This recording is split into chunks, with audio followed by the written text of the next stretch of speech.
Welcome to another oil painting video. This is going to be a landscape with 3 horses. So let's go ahead and jump to the palette and the canvas.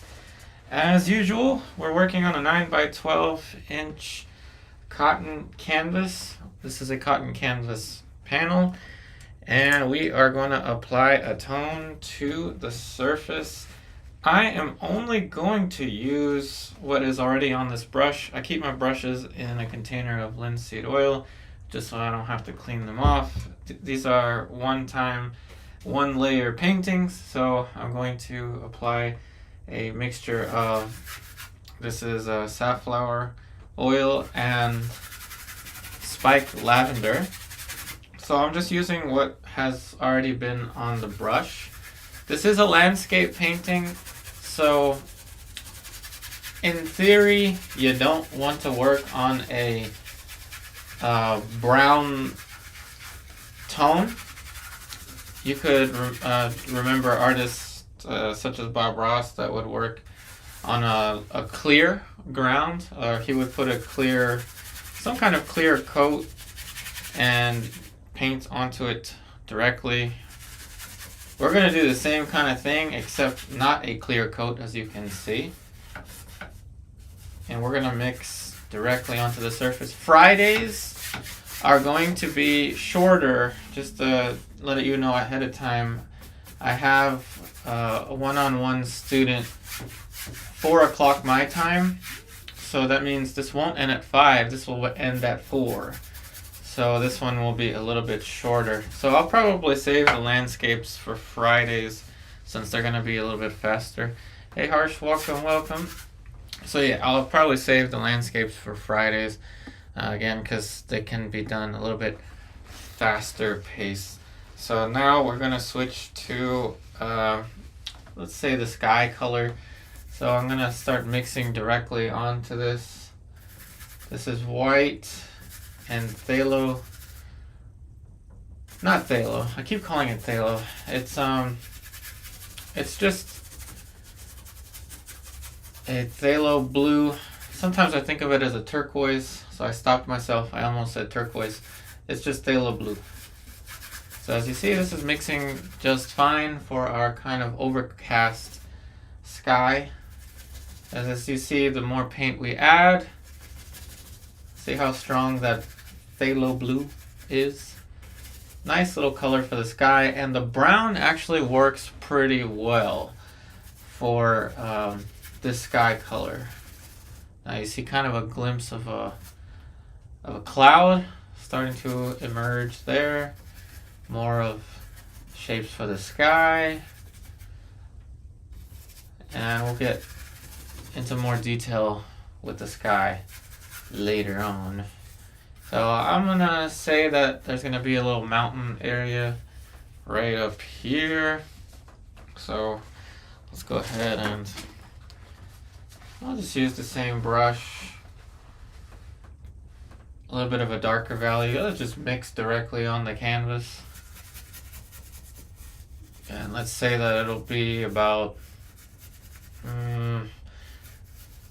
up there. Let's say, yeah, up here.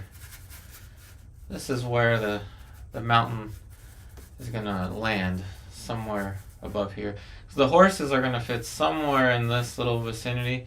So again, landscape with 3 horses. There's gonna be plains of grass back there. So let's say that this will be the mountain type area.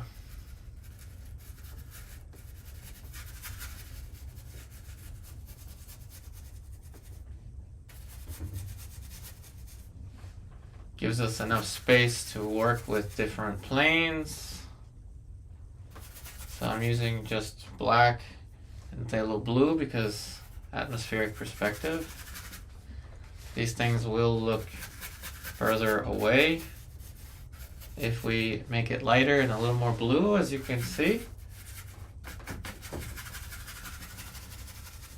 Okay, now we're going to add a different plane, different mountain plane. Right in front of it, So black and blue is all we're going to use.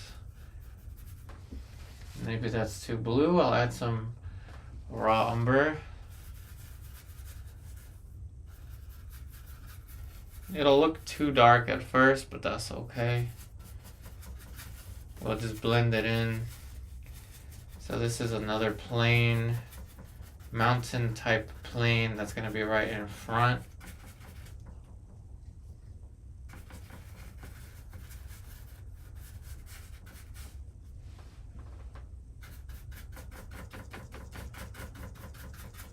So that's about good for another plane. Then there's going to be a grassy area, kind of like right in front.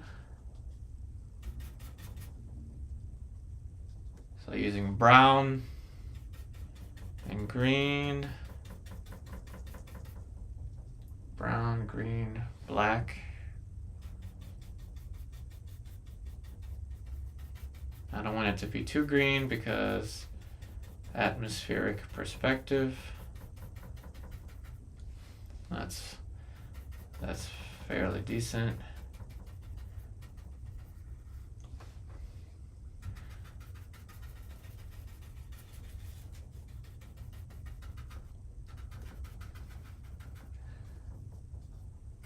And some more of those planes up here. Which gives a nice illusion of distance. Nice little illusion of distance. Now we're going to start to paint the plains, the grassy plains.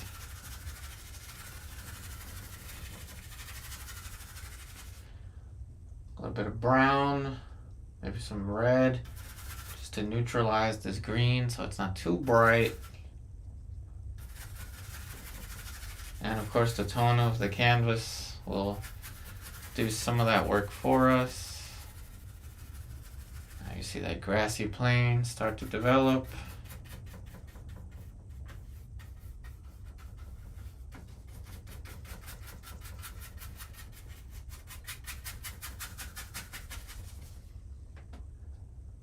Some raw sienna, blue, yellow, brown mixing directly onto here. And some of the little brush strokes will show through, but that's okay. And fluff them out like that. Create different planes for the mountains. Different planes for the distant grassy areas. Now things are going to get a little bit different. So we're going to have planes.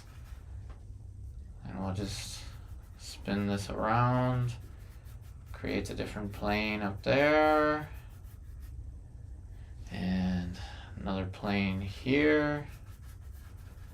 Mixing wet into wet is the secret. That's going to be what's going to create these planes. Another plane over here.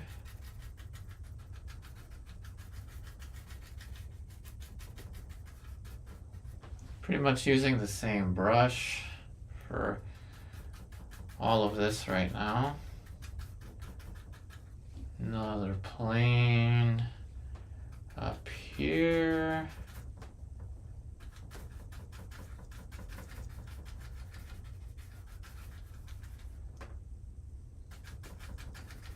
Plane change over here. And then we're going to have a much closer plane right here. As things start to get closer, there's going to be more definition, and you're also going to see more of the warm colors. So we can allow ourselves to use some more warm colors here. And that's going to bring us right up to where the three horses are going to be. Remember, I did a little circle motion right up front. That's going to be where the three horses are going to be. And this is our frontal plane right here. We're going to see blades of grass different plane changes here. This is going to be the edge of the frontal plane of what we're looking at here, right there. And now we're going to go back to the distant planes, and we're going to put our little tree areas here with green and blue and black. Distant little trees fit right there. Green, blue, and black. As you noticed, I added a bright green to the palette for today because we're doing a landscape.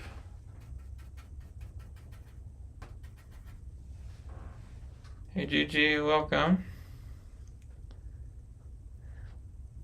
Getting ready to go to an orchard beach. I'm glad you got the car back. Hopefully all is well with the car.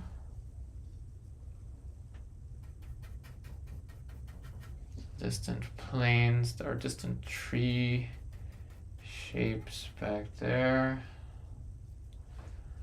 Another little grouping of trees.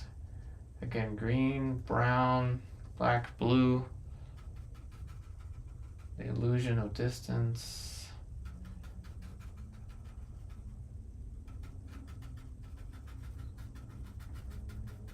This gives us the illusion of things far back in the distance.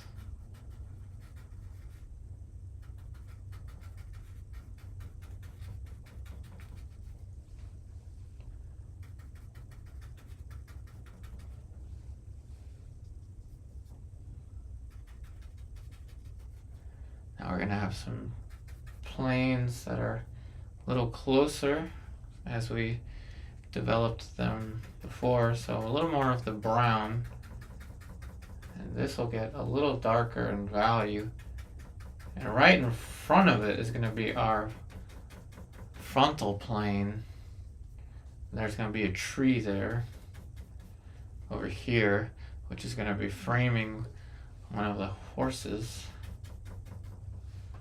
Hey Celeste, welcome back. Welcome to our little landscape painting episode. Today's going to be shorter, everyone. I've got a student at 4 DC time, so today will be an hour shorter. And I think it's a good idea to save landscapes for Fridays, since landscapes I can paint them a little faster than the other subject matter. So these are the little distant trees that are closer than those. And then let these grassy plains kind of go off in the distance here. Kind of blend away. Something like that.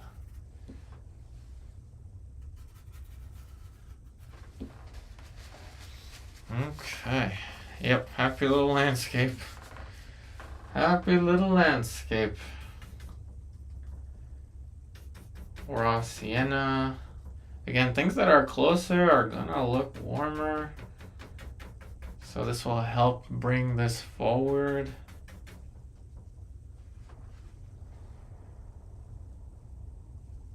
13 minutes in. Sometimes. Landscapes we can do quite quickly.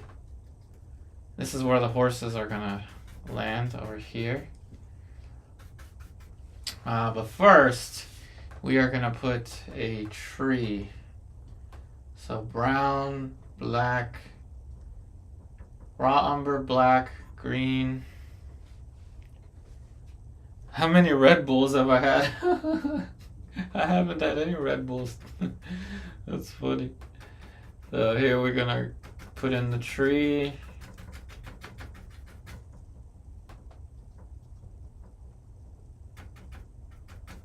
Dark shape for the tree. And we'll use the wet on wet approach to say gesture, the light. This is where the tree is gonna fit. It's gonna go all the way up here. And see how useful that tone was in the beginning? It made everything slick.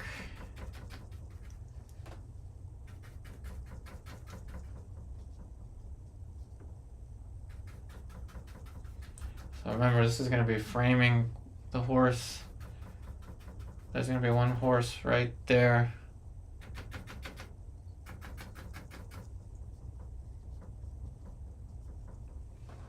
Hey K Art, welcome, welcome. So this is sap green, raw umber, ivory black, phthalo blue.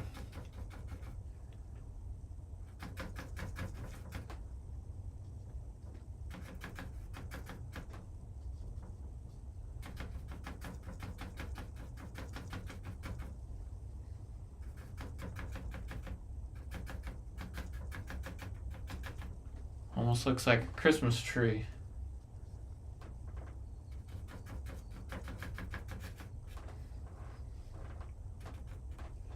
And the grassy areas right behind it are kind of lost. But we'll just kind of leave them like that. Now obviously there'd be a shadow plane for the tree, but we'll put a little grassy kind of warm area under it to signify that this tree is in fact on the ground. And we'll use this now to put the shadow for where one of the horses is going to land. Right over here. The horse is kind of eating something off the ground. I guess probably nibbling on some grass. But anyway, that's going to be the cast shadow for the one horse. The second horse is going to be here. That's going to be a white horse. The third horse is actually going to be in the distance to give more of the illusion of distance. Hey, Lady Death. Welcome, welcome. Okay. Alright, so now we are going to switch to a different brush. This is going to be a size 2 filbert. Size 2 filbert brush. Another piece of paper towel, though I know you can't see. I'm holding the brush and the paper towel in one hand, and I have other pieces of paper towel in front. Part of my imagination, but another part from a reference, though I'm not really.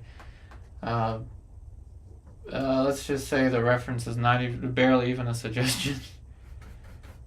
I'm changing the reference a lot, including the horses. I'm changing the horses. Though I'm definitely going to use it to help me draw where the horse is going to land. So this is burnt sienna. This is going to be for the front of the horse.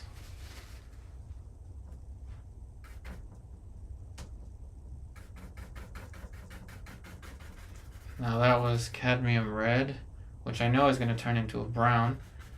The back leg of the horse.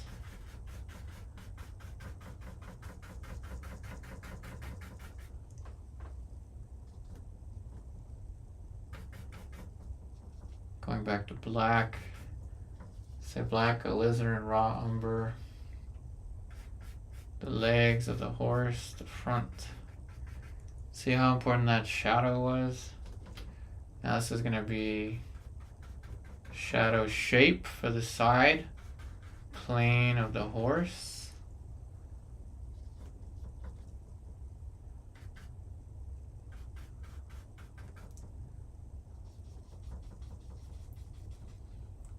The tail end of the horse.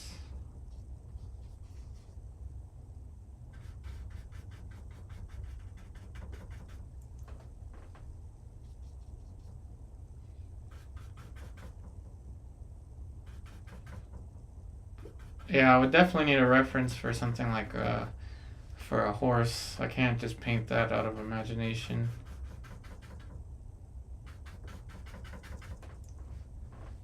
Tail.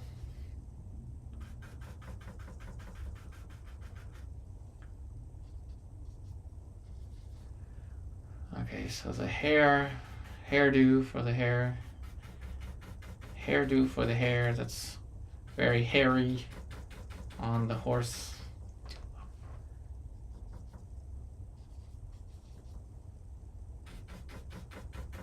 Like I said, the horse is eating some grass, I guess, or something off the ground. I don't know, but that gives the illusion of this little hill. And I could raise this a little more.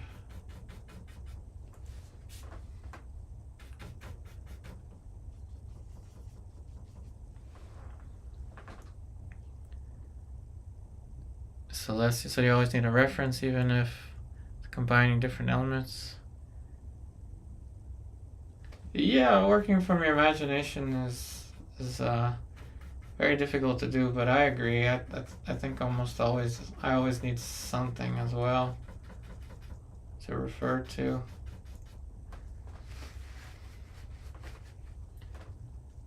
I know what you mean.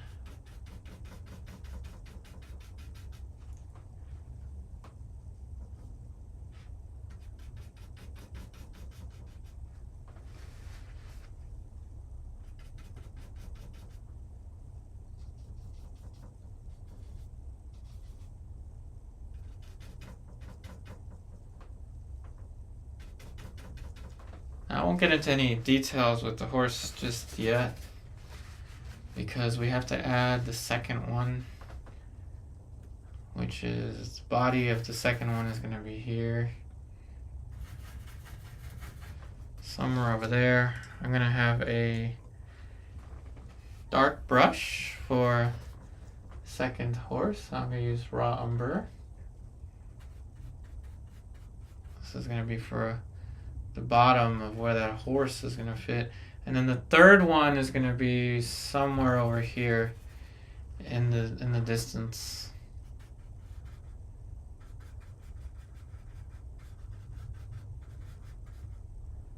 So this one is a little further back. As you can see in perspective, the horses are going to go further back.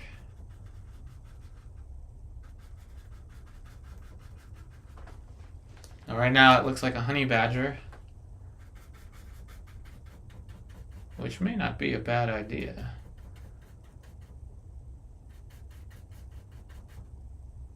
Muscle.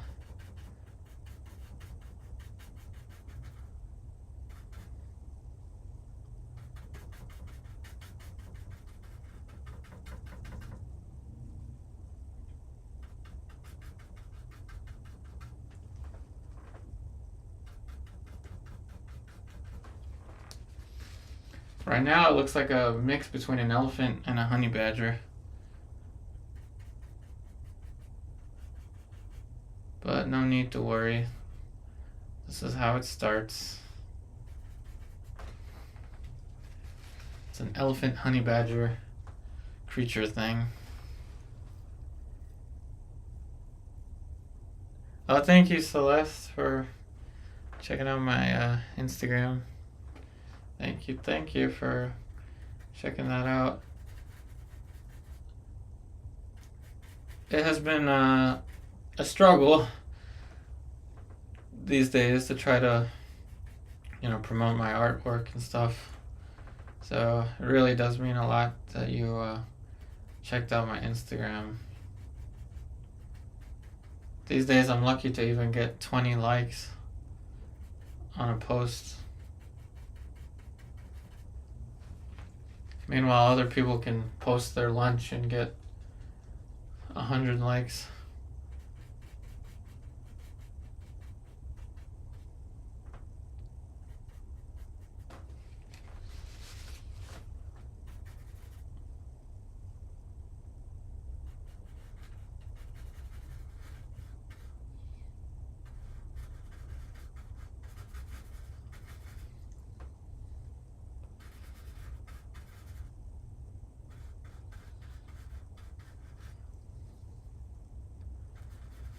Yeah, I've been doing this art stuff for a long time.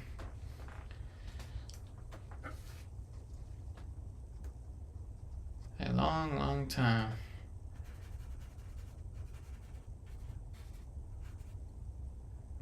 So there's a tad bit more distance for the legs of the horse. So we're gonna adjust that, which is fine because we can put in planes, more planes for the grass anyway. So leave that horse somewhat simplified. Somewhat simplified. And then the third horse is gonna be another reddish one with maybe a hint of white. So that one's gonna be here.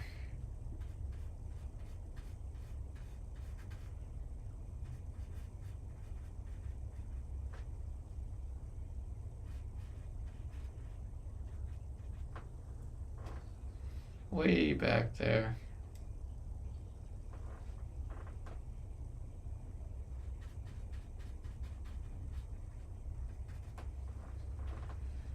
Almost looks like a dog.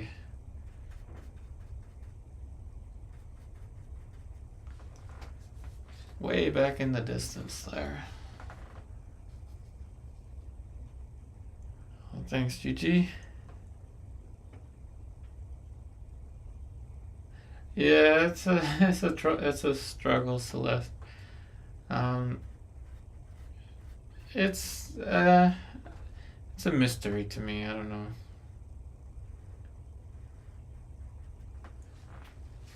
There's a little bit of light for the horse.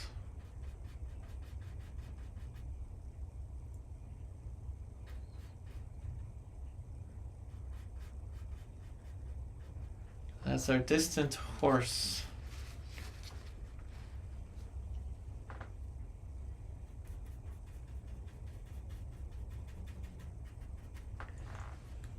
That gives us our planes.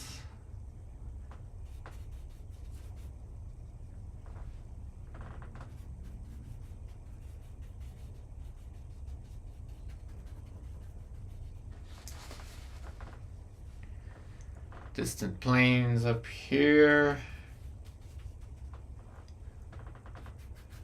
And frontal planes. Okay.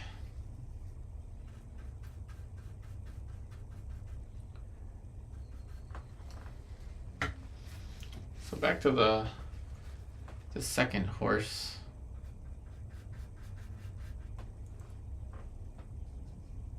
It's grazing just like the front horse, or whatever you call it. I think it's called grazing. They're eating something off the ground.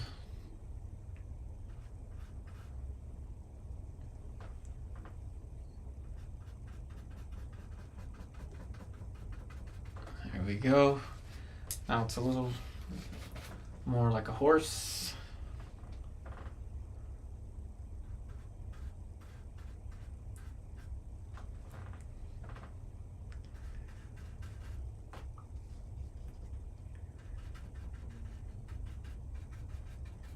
Little grassy areas that the horse is disturbing.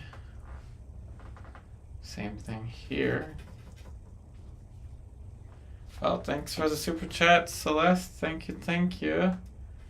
I appreciate it so much. Thank you, thank you. Really do appreciate the super chats. It's helping keeping this YouTube channel afloat, which is not an easy task these days, unfortunately. Thank you, thank you.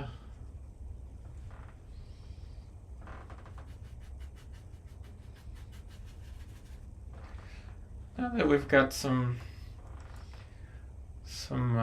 structure here for the horsies, the three horses, and the the background. Now we can slow it down just a little bit. Get into some detail. So I'm going to switch to some sable brushes. I really appreciate the super chat. Celeste, thank you so much.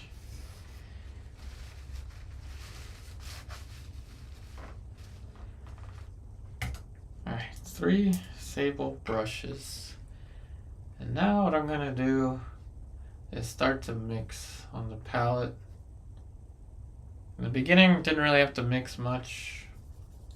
Didn't have to mix at all. Now I want a nice dark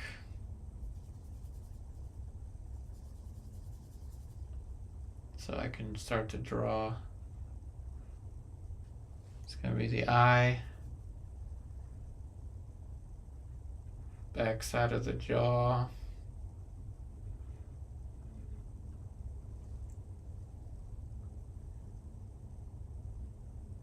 and the ears are up here. Now obviously the size of the head is a little bit big relative to the horse, but that's okay.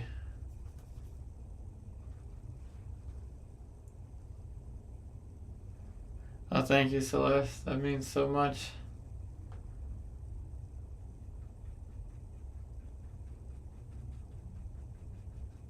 I gotta say, in a way, it's almost like starting my art career over again is what it feels like.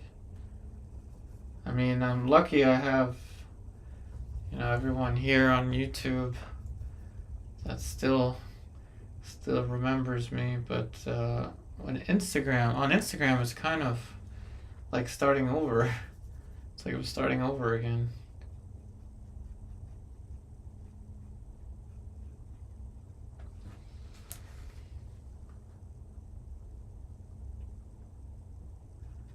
Now we'll start to paint in the details for this horse. And of course, details for the environment as well.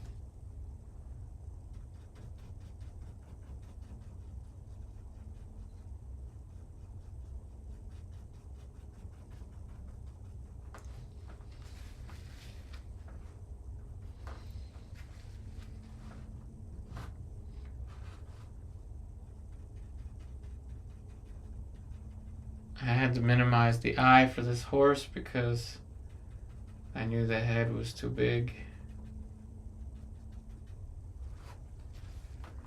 That might be good for now. Yeah, it seems like it, yeah. Can't take a break without losing an eye. It was kind of interesting. There was a point in time where if I posted more, it would cost me on the social medias. And then it just changed where nothing I do affects the algorithm anymore. I don't know.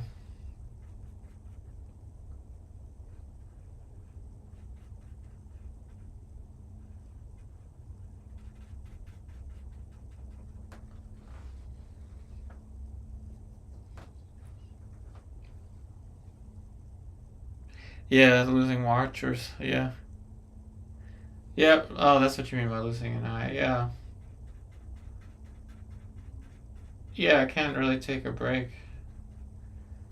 People will move on, which they should.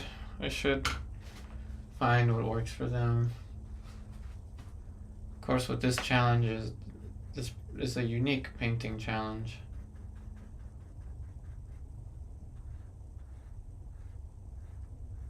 Of course, everyday uploads is not new.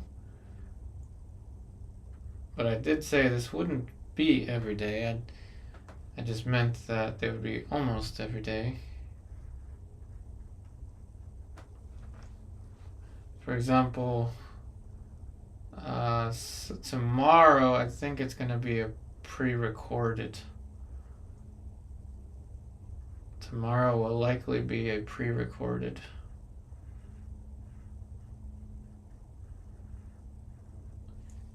And I think I'm going to just end up making that video tonight. Pre-recorded kind of in the style of my older uploads. Those seem to still be more popular. The little portrait tutorials.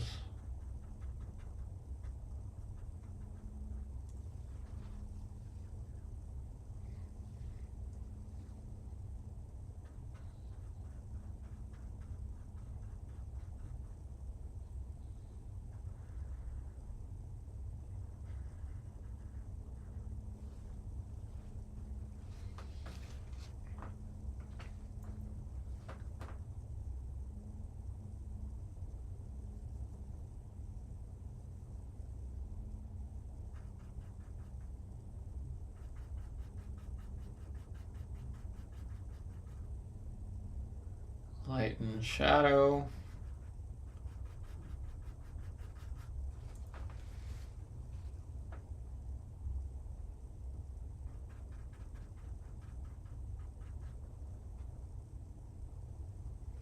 Hey Patricia.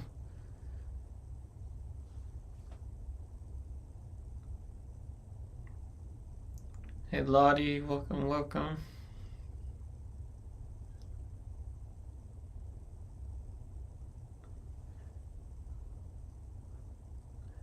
Patricia, so this won't be on Patreon right away, but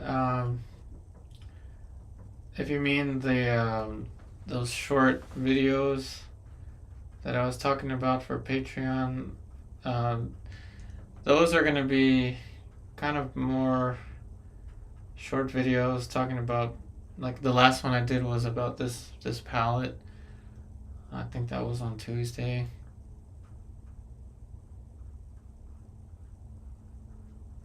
But there will be Patreon versions of these videos, as well as shorter versions for try to make a trendy one for YouTube or Facebook.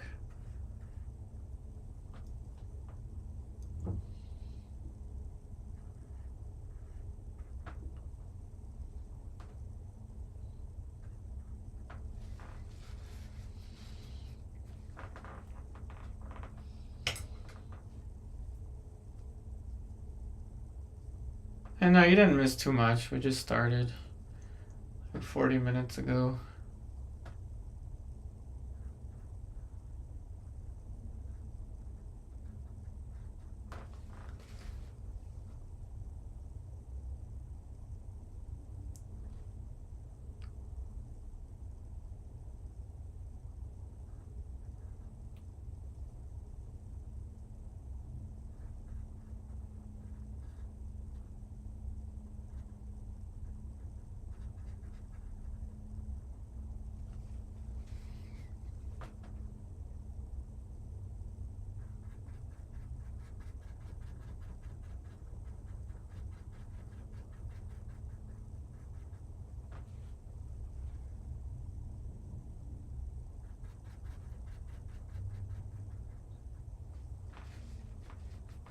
Now I can put some depth to the tree. Light and shadow is really important. So let's do that.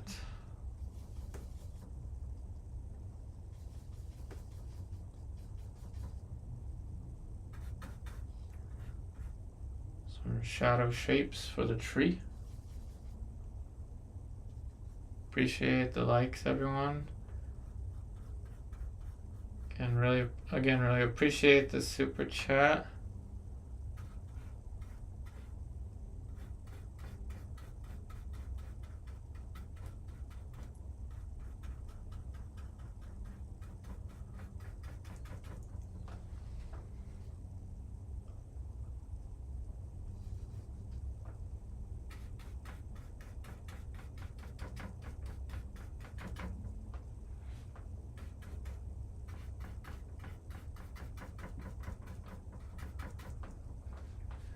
It's the shadow shaped with a tree.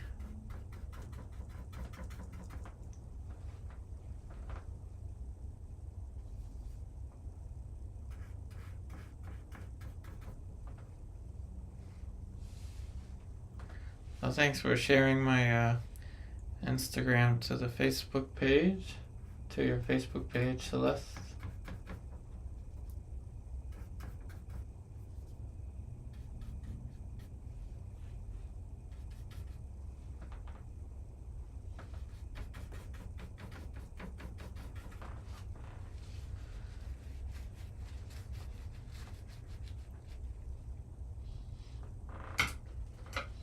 Okay, now we can change the color scheme a little bit for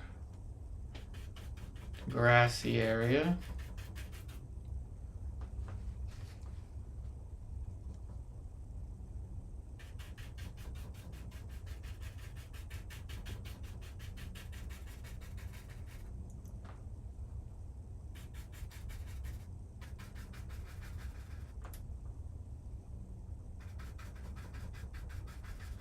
Added a little more yellow.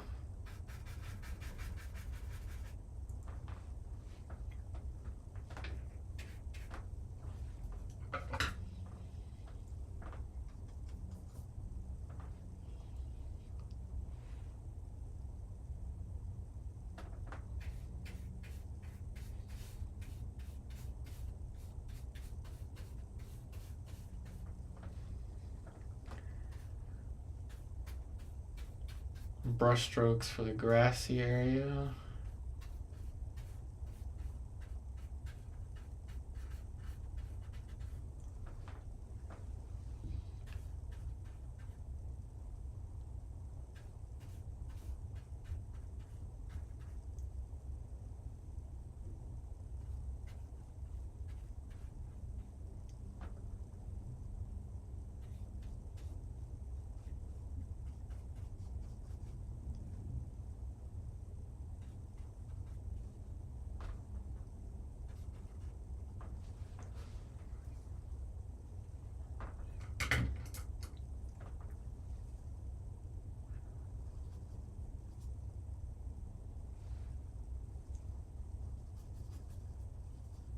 We're going to go back to the second horse.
More plane changes. Hey, Fran.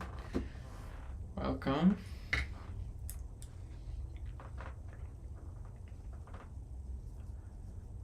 Thanks for joining, everybody. Again, the new schedule is 1:30 p.m. almost every day. And Saturdays are tentative, I will say. This is Lucy's birthday weekend, so Saturday we'll probably go out somewhere. However, I'm gonna take that opportunity to create a pre-recorded oil painting, though. I still have the watercolor, but I wanted to use that for backup in case I have an emergency.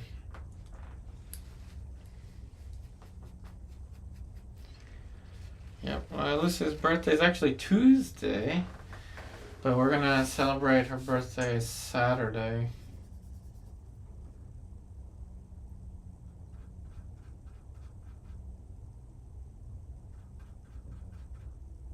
So thanks for the birthday wish for Lucy.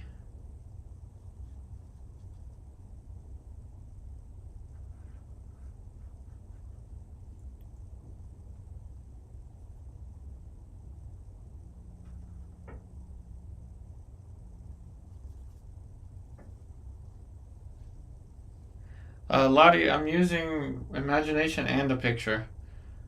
The one picture that I'm using is the composition's different. It's a horizontal. I'm turning it into a vertical.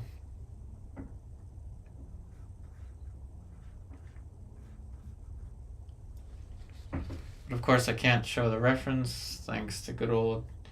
I mean, it is a copyright free. However, I think everybody knows the story now behind that.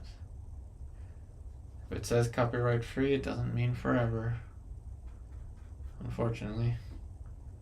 So make sure to change up your references somehow.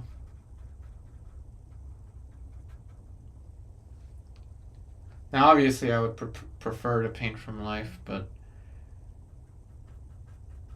it is what it is.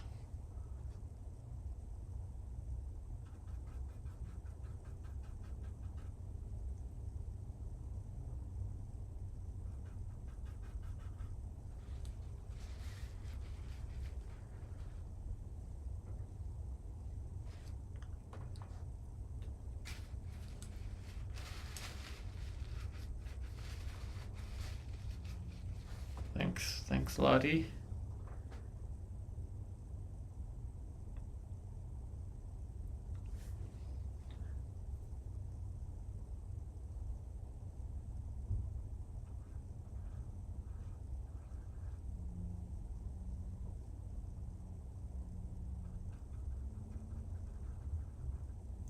The secret to all this is that tone that we added in the beginning. The safflower spike lavender mixture really helps out with the wet on wet approach. Similar to, I'm assuming it's similar to what the liquid clear was for Bob Ross.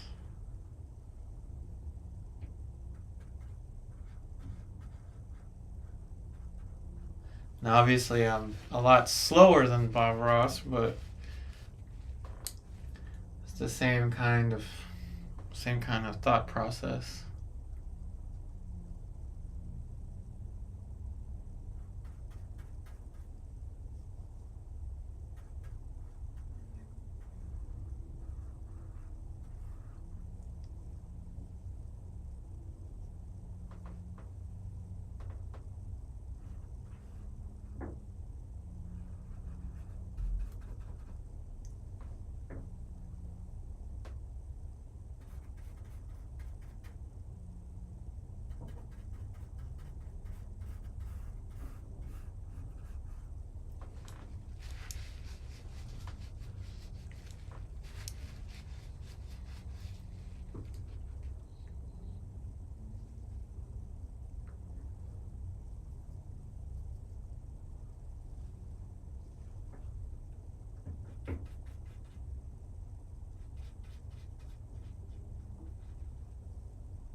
drawing corrections. I think this looks more like a pony.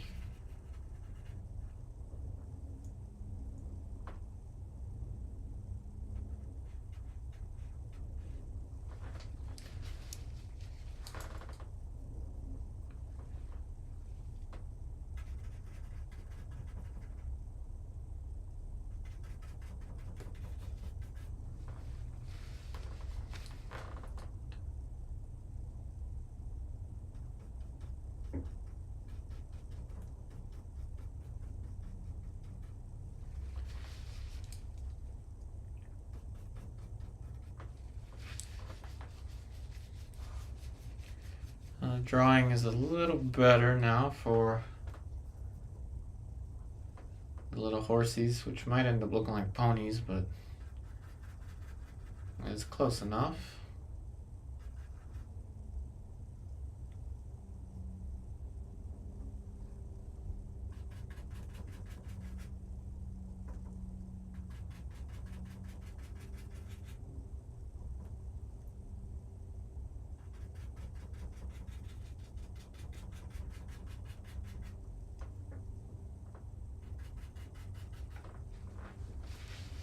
Different planes give the illusion of distance.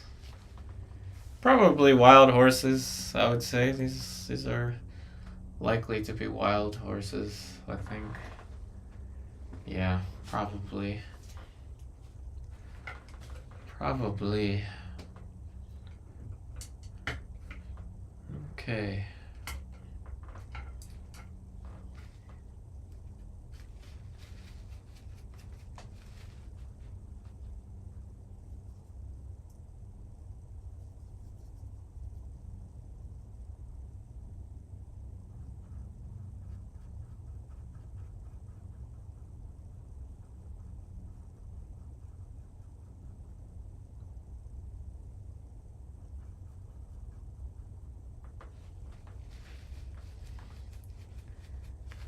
Hey Maitha, welcome. Welcome back.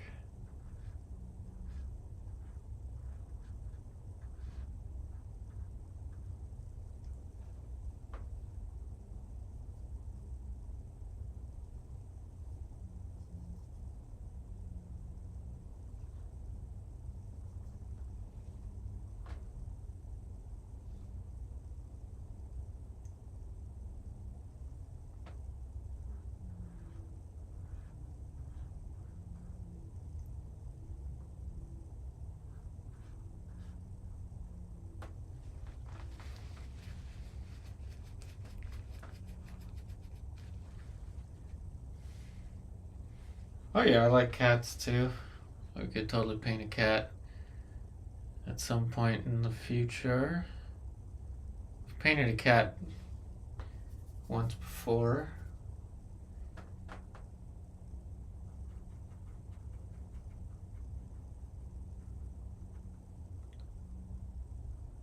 I pretty much like all animals.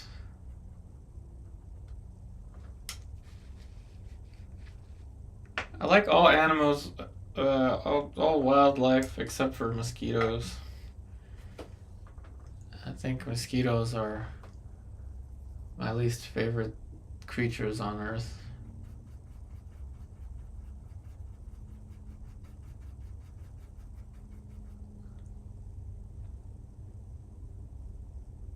I especially love spiders. Those are my favorite of the bug land.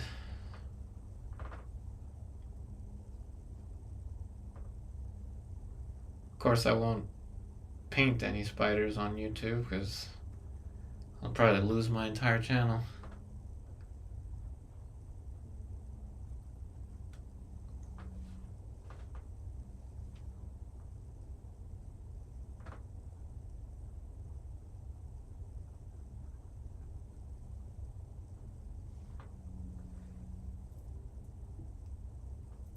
Yeah, a cat will definitely eat the mosquito.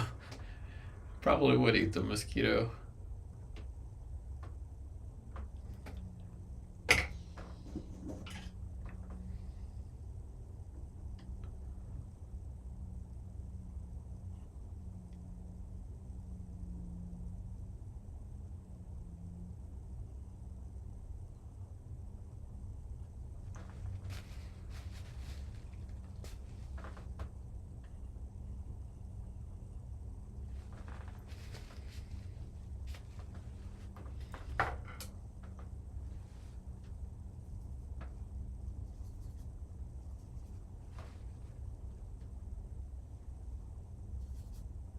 just like that, it's going to be an hour already. Time goes by quickly.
Horses grow slower than ponies.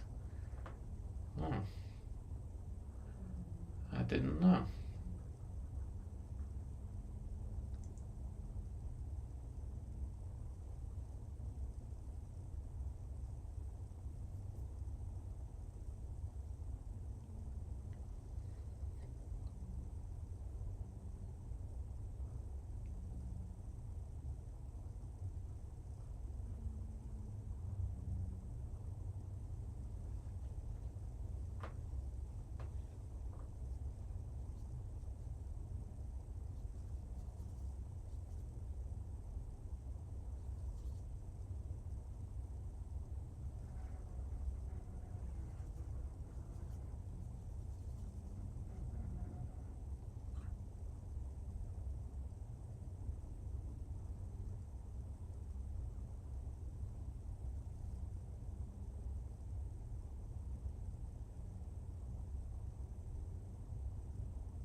So we're adding more definition for these two little horsies slash potentially ponies slash who knows what they are.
Okay, so it's been the first hour now.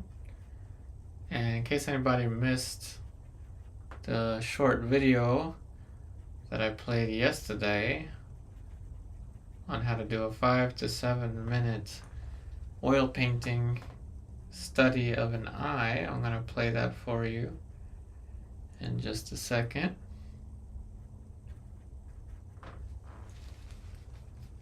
So hopefully you'll enjoy that short video. And I ask anyone that does do that study or any of the paintings from my YouTube channel, if you can, whenever you or if you decide to post them on social media, please post it with a hashtag Yupari artist to help people find out about the channel. So I will play that video now. Hopefully you'll enjoy it, and we'll continue to stream in about 7 minutes. What's going on, YouTube? Welcome to another break time quick 5 to 7 minute oil painting. This is just a gessoed piece of wood. It was gessoed with acrylic gesso, and now I have added a thin coat of raw umber and black using a mixture of safflower oil and spike lavender. Now we are going to use the alla prima technique to paint a 5 to 7 minute eye. We're going to start off with white. This is going to create a sphere for us. And this is going to be the eye socket area right here. And down here is going to be the corner of the eye. This is the edge of the eye socket, and now we have the entire shape for the eye socket. The tear duct will be about here. Next thing we will do is go and get the dark brush. This is going to be just black and raw umber right here. So this is going to be our tear duct. Black and raw umber. This is going to be the end of the eye, and this is going to be the iris. Very simple iris shape there. And now we're going to put in the bottom plane of the upper eyelid, lower eyelid, and the top of the lower eyelid. Very simple, iconic looking eyeball shape. Next, we are gonna go in with the light back towards the top of the eye, and this will give us the eyebrow right above. Nice and easy. So there's a quick little eyebrow. The tear duct is going to pick up some light, and this creates the tear bag area. And you want to work with a decent amount of paint so that you can apply different value changes, as you're seeing there, just by modifying how much pressure you put on the brush. So this is the tear duct here. See how it gets lighter? Less pressure will make this less light. And now we're going to have a little bit of light picking up on the top plane of the upper eyelid as it starts to curve around the back side of the eye there. We'll also pick up a little bit of light on the upper eyelid, and we'll also pick up a little bit of light on the top of the eye socket, which is going to create a nice gradation here. And these are just cheap pieces of wood that were gessoed with Liquitex acrylic gesso. They're cheap pieces of wood that are perfect for doing oil painting sketches such as this one. And less pressure is going to make this less bright as we work all the way towards the back side of the eye, finishing the first pass for this eye. Next thing we are going to do is add more light to the top, giving us close to our brightest light. And you can paint this in 5 to 7 minutes at home for practice. Simple practice. Now a little bit of light for the sclera. Remember, the sclera, the white of the eye, is not white, but rather some type of middle value. Now this painting is of course going to be in monochrome, meaning we're not going to add any values. But if you want to add, color, it's going to be in monochrome, which means we're not adding any color. But if you want to add color, you certainly can. But you see how much you can do without any need of color, and see how you can create this little gradation here with just white, black, and umber. And now we're going to add our darkest dark, which is going to be raw umber with a little bit of black for the pupil right there. And depending on the model, there may be some darker eyelashes, so we can add those eyelashes. The dark for the eyelashes here. And it all depends on the model. And we can adjust the eyebrows with the same brush, wet into wet. Depending on if the model has thick eyebrows, soft eyebrows, it's up to you. You can create whatever eyebrows you want. And what I want you to do is, if you can help me out and do this 5 to 7 minute study on Instagram, post it with a hashtag Yupari artist. And this is the final light.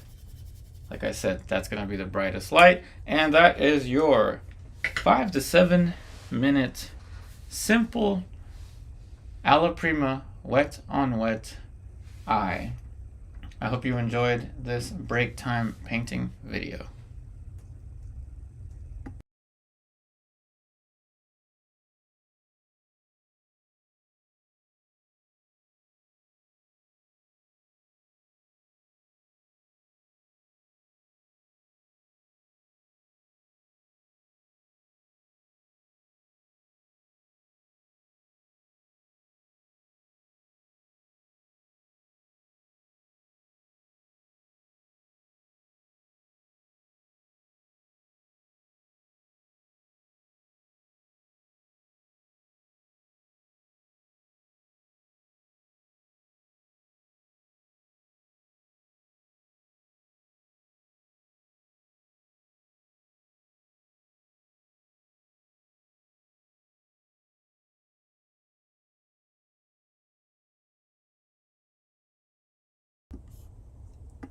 Okay, hopefully you enjoyed that video. Again, if you do paint along with that one or any of the other ones, use the hashtag Yupari artist if you want to help promote the channel. Alright, so let's continue with this painting. Like I said, Fridays are going to be a little bit shorter, about an entire hour shorter, because I have a one-on-one student at 4. So we will paint until the ending of this one today. We've got about an hour, 20 minutes left, which is just about enough time.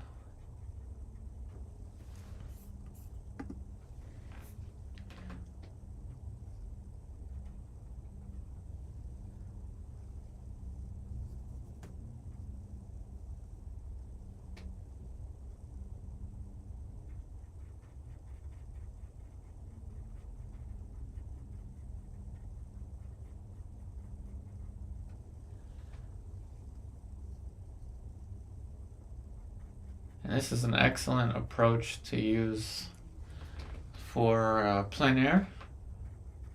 If you do landscape paintings outdoors with oil paint. Though these days I kind of like using watercolor for plein air painting, just because it's less stuff to carry around. Okay, different plane here for the horse.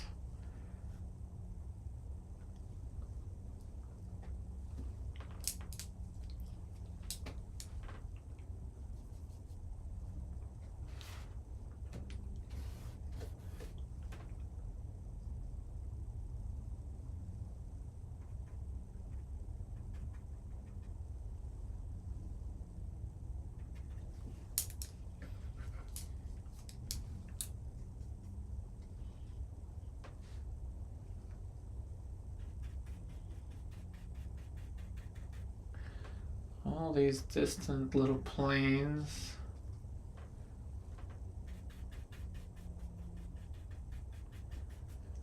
Okay, so now some more definition for the tree.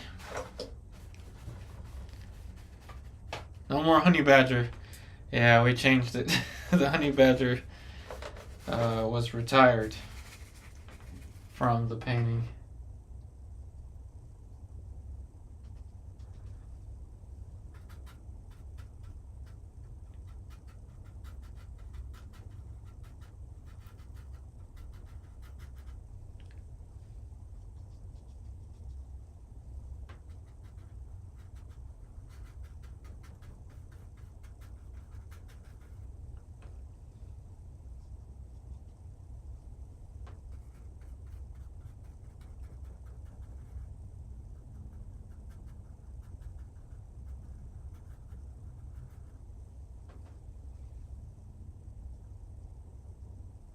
Phthalo blue is a very important color for landscape, though it's the blue that I've used for pretty much everything that required some blue color this week.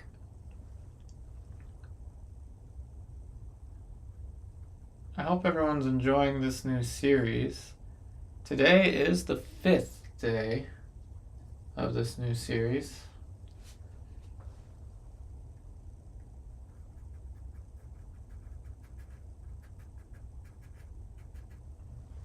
And tomorrow will be a pre-recorded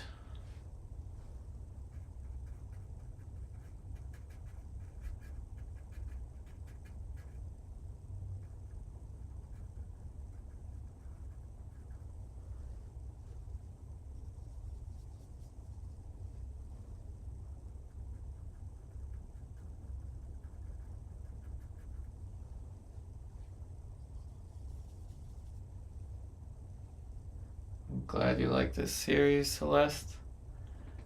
Thanks for promoting it as well. Thanks for all the support, everybody. It's been tough. It's been real tough trying to keep this channel going these days. So we're trying the best we can. Here's the light and shadow for this tree.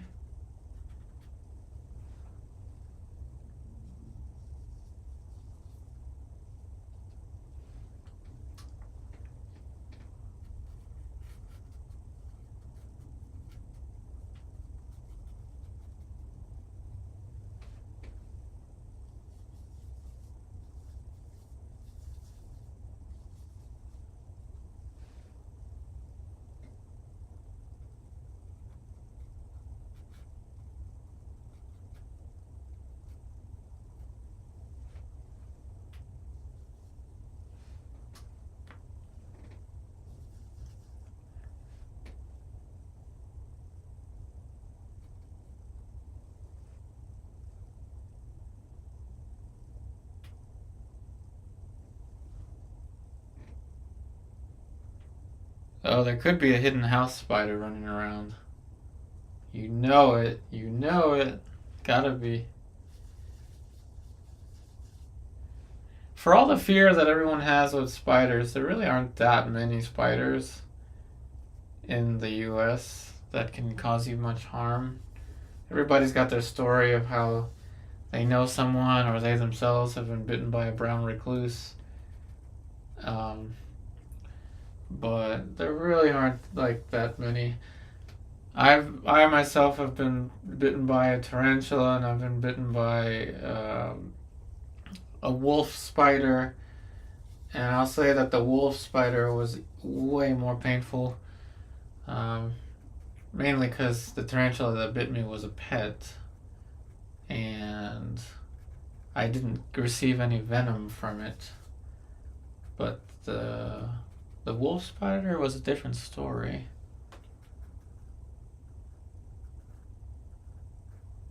But really not that bad. I think what scares people the most about them is probably the way they walk and their legs. I think that's probably what it is. Alright, more detail for the tree.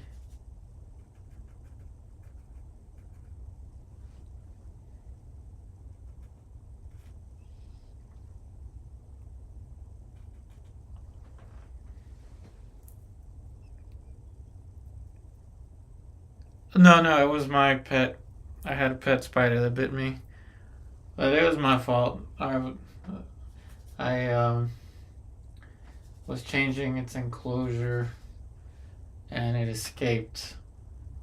And I picked it up and it used its fangs to... I had it like this, and it used its fangs to prevent itself from falling. So I didn't even know I was bitten until I put the poor little baby back into its new home. But hardly felt anything. I really didn't feel much of anything. The wolf spider was the weekend of my wedding. I was helping to move some stuff. There was like some fake fake grass or something, like pretend this is fake grass, and I was just lifting it, and it was a wolf spider that was protecting its babies. So that one got me good. That's the worst it'll be. I mean, that wolf spider was bigger than most of the tarantulas I used to have. That wolf spider was like this. It was huge. Yeah, that was bad. But it wasn't really too bad. The pain is not as bad as stubbing your toe. Like if you accidentally bump your toe into the bed frame at home, that's worse. That hurts way worse.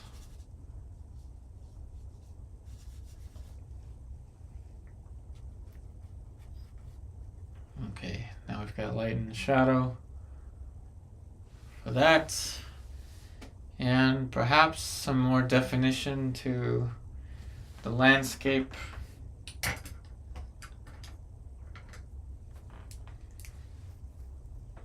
That is a good question. This is a size 6. Size 6 filbert.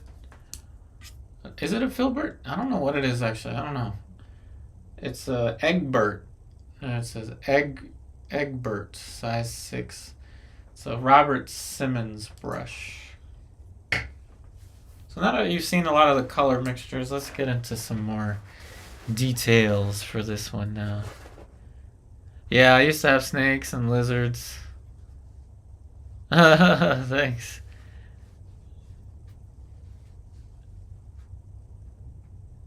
You said near your desk there's a huge one. Oh, cool, Audie. I wish there was more spiders here, but there aren't on the 14th floor. Oh yeah, a feral cat will definitely protect its kittens like a wolf spider. Oh yeah. All right, let's add more structure to the grassy plains. Starting off with this one.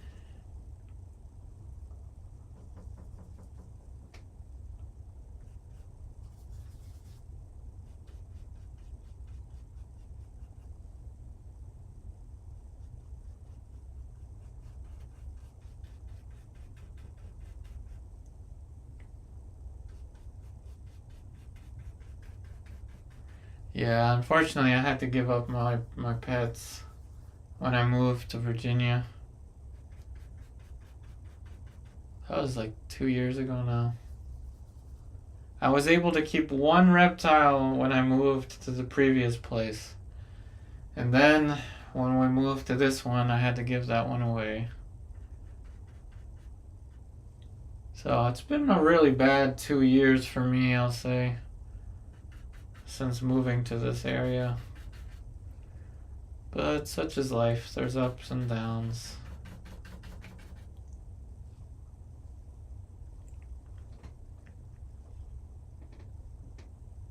Egbert was your favorite episode of the Backyardians. Don't think I've seen that one.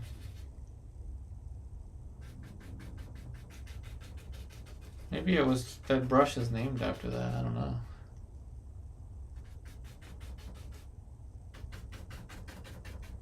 Okay, so now we have definition to this plane.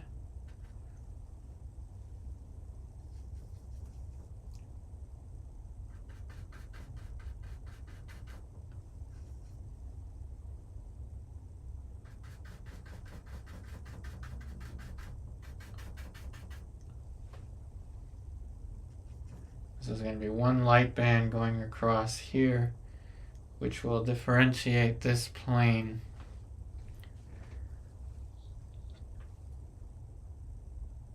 Yes, I moved for my wife's job, correct. Yeah, her job is 10 minutes away from here.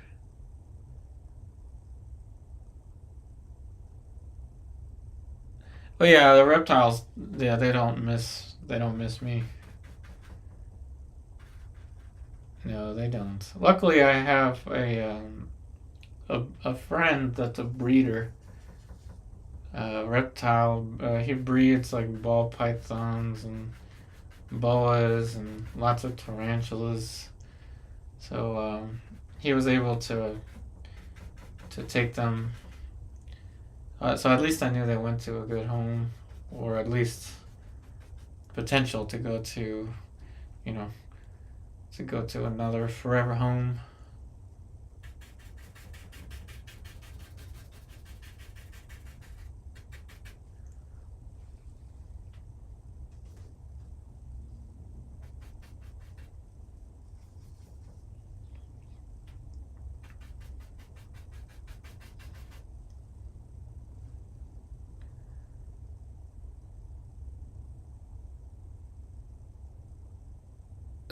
No worries, Celeste. That's funny. We don't have enough viewers watching this live for anyone to argue over anything. It's all good. I know what you mean. I know what you mean.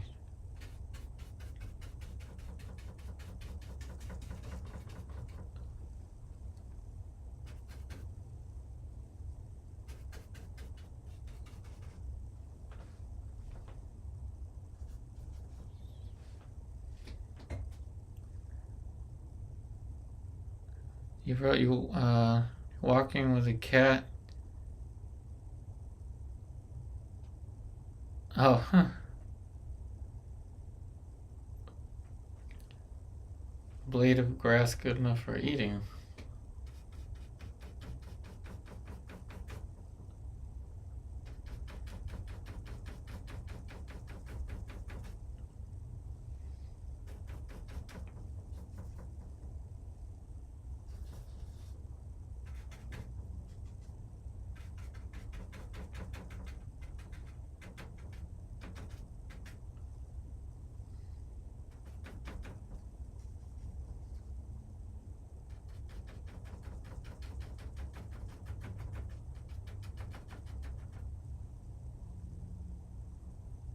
Yeah, well, what I had behind that tree is completely gone now, but it's all good. Don't need it.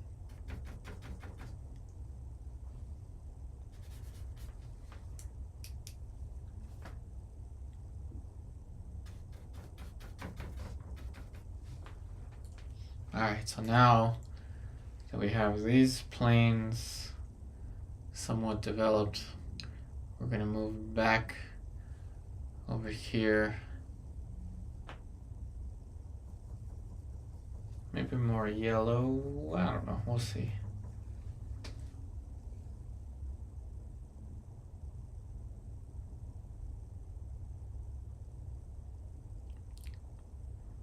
Oh, true. Yeah, my mom's cat gets those. Or her cats get those, Lottie.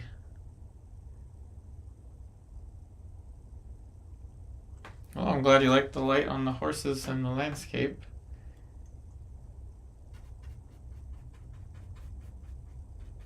That tends to be kind of the thing that I like to go after, is light. But I guess that's kind of cliche. Every painter goes after light. I guess what I'm more after these days is creating a fun experience for people to watch. Alright, let's change this color. This has to change. This color and this value has to change, so we can differentiate this plane from the surrounding ones.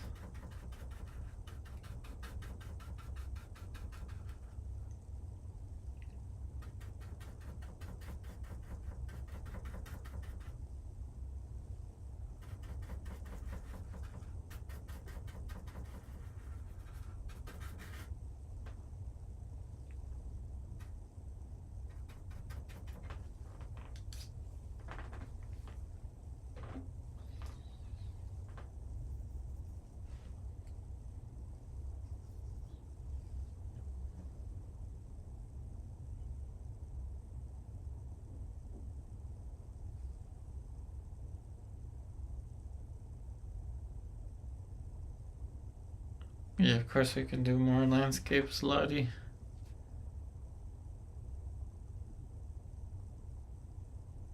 Try to make them more realistic. Well, I mean, my clothes is kind of brown, gray, and dark too. Lottie, the sense of the white line on the left, there's no reason for it. It's the extra oil in the painting. We'll make it back up there. I'm gonna make a trip back up this direction. That's just the extra oil from the start of the painting.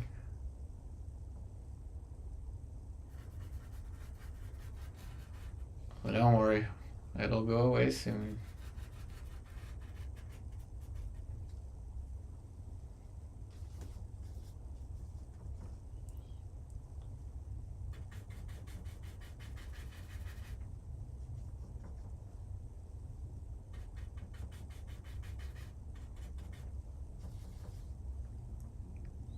It could be lightning, yeah.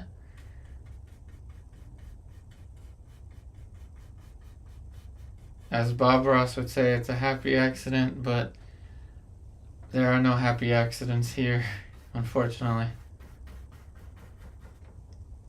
I like Bob Ross's mentality of happy accidents, but in real life, there are accidents, and they're not so happy.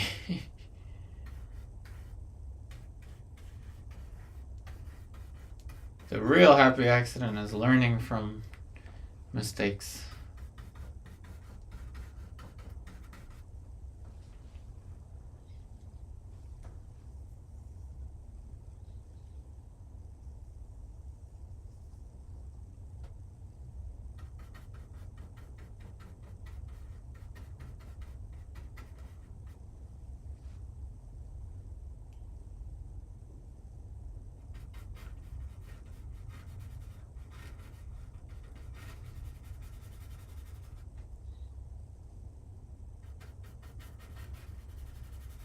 different plane.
Distant trees.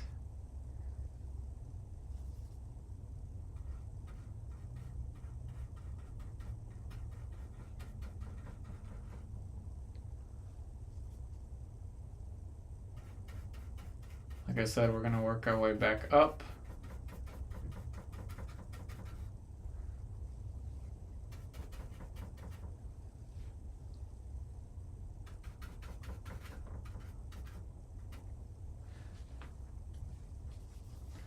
This is with black, phthalo blue, sap green, and raw umber. Mistakes are a lesson in disguise.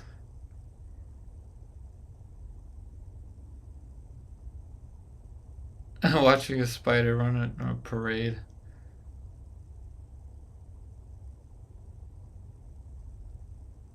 Oh, no worries, Celeste. Enjoy the pool.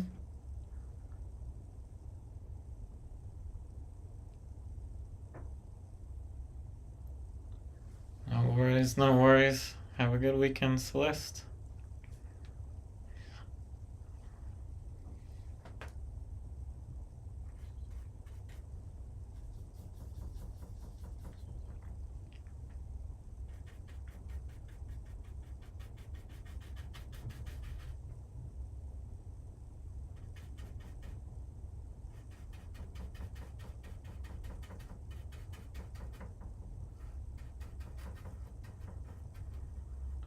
We got just about under an hour left, which is fine.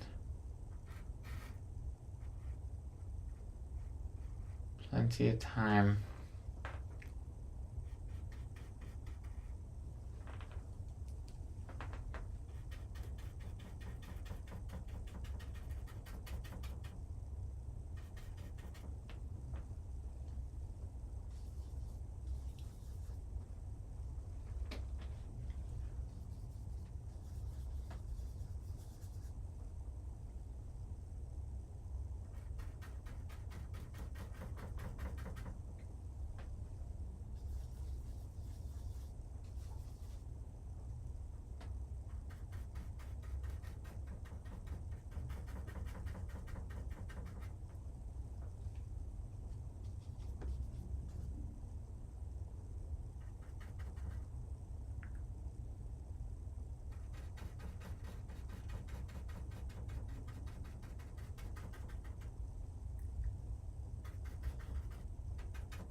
Hey Jonas, welcome.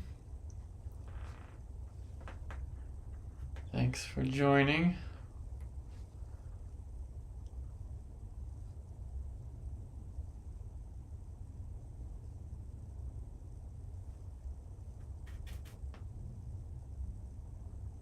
Alright, so let's address that part of the canvas. That's just the drip of the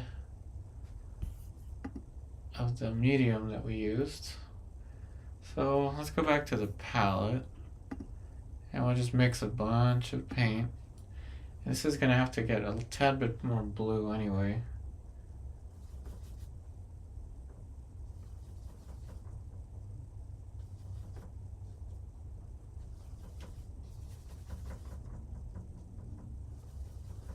A lot of paint.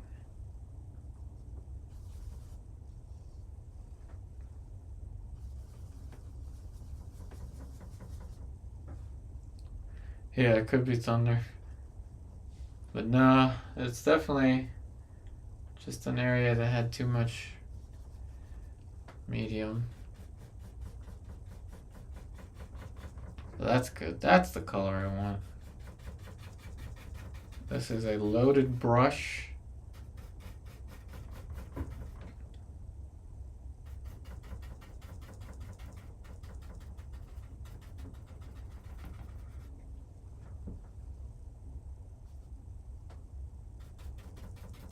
Distant plains back there. And there's still some kind of green in the distance. A ton, a metric ton of sap green, because it is very transparent, so I can use a ton of it. Not literally a ton, but metaphorically speaking, a ton of it.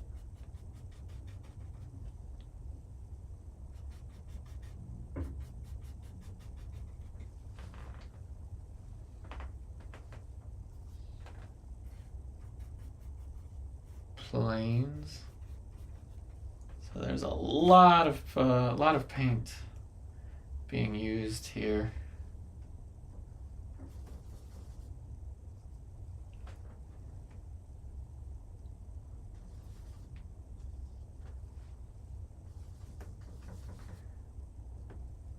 So again, just like the other paintings in this series, the hope is to sell prints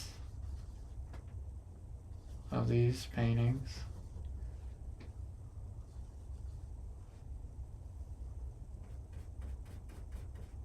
So there is a lot of paint there. Right above it, we will mix, maybe we'll add some more to the clouds.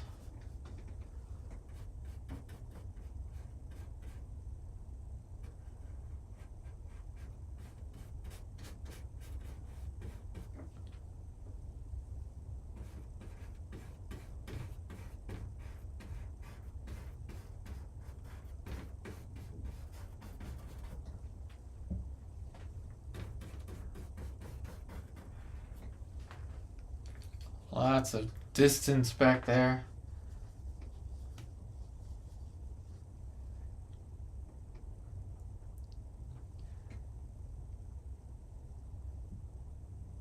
On par with me. I'm sure you can paint this. And anything that you want to paint, I think you can do it. Anyone can do it. You just gotta put in all the hours. You can do it.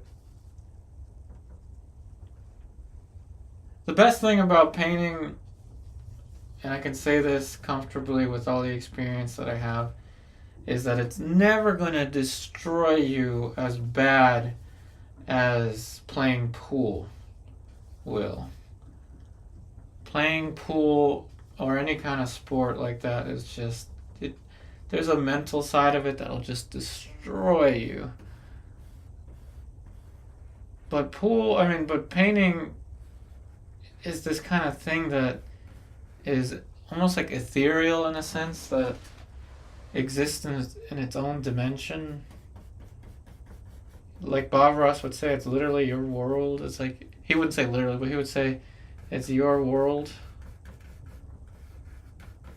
And he would say in the real world, he'd have no control over anything other than the garbage, which is the same with me. I barely have control over the garbage.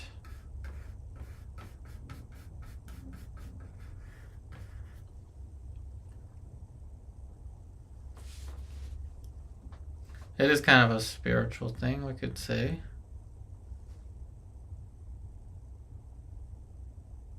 Isaac, I don't know who that is. Isaac Israel. I don't know who that is. I'm not sure.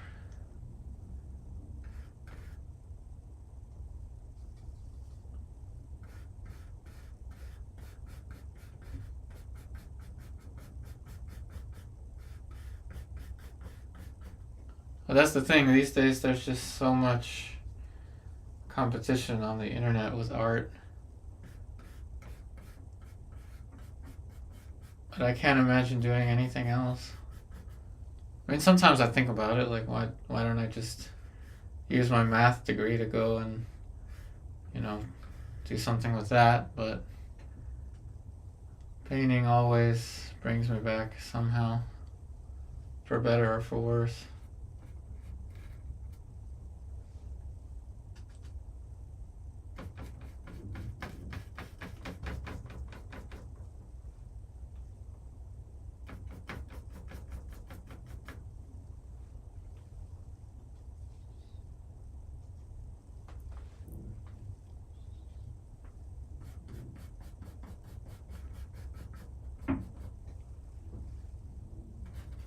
Clouds are really fun to paint because all you need is just some light and some shadow and some opposing color, and there you go.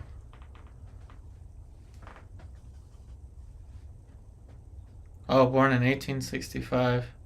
Well, he could still have a YouTube channel. You never know.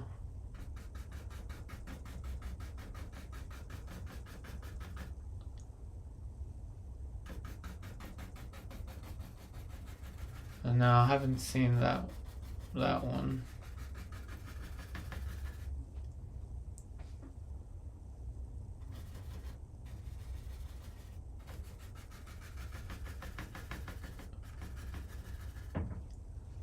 For landscapes, I really like John Constable. Although I think this might be my best landscape that I've done. And I did find myself thinking a lot about Constable.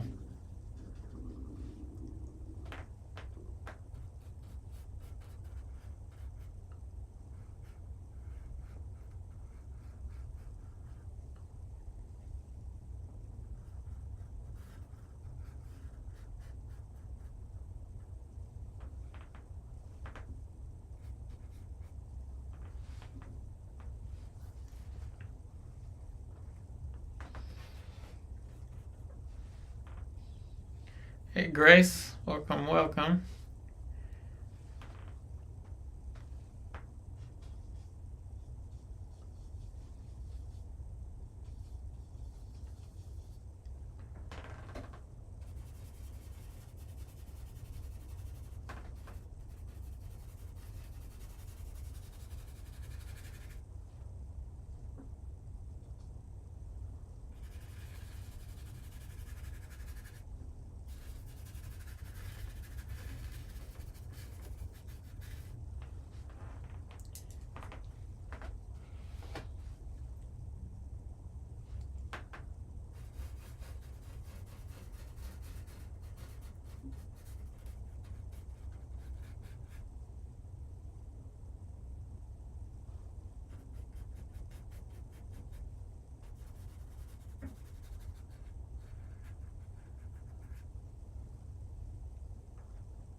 Well, thank you. I'll tell Lucy you said happy birthday. But yeah, her birthday will be on Tuesday. We're just gonna celebrate it on Saturday.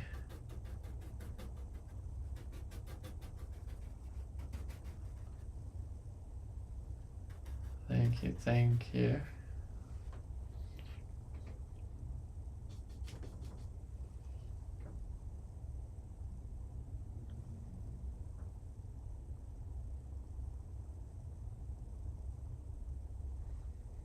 Oh, thanks, Lottie.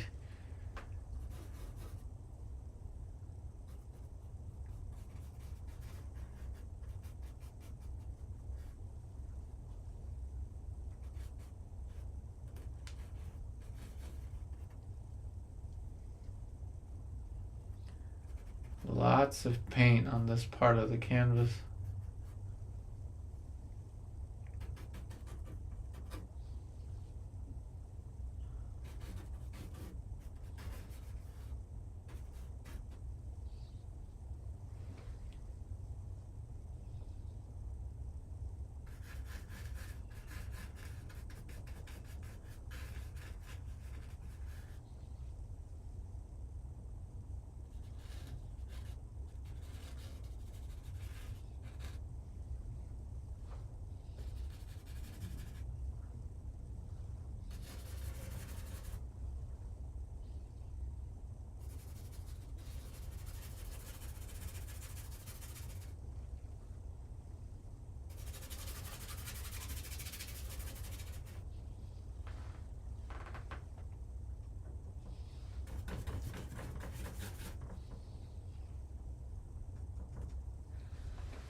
Appreciate all the likes, everybody.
Lots of paint in the sky now.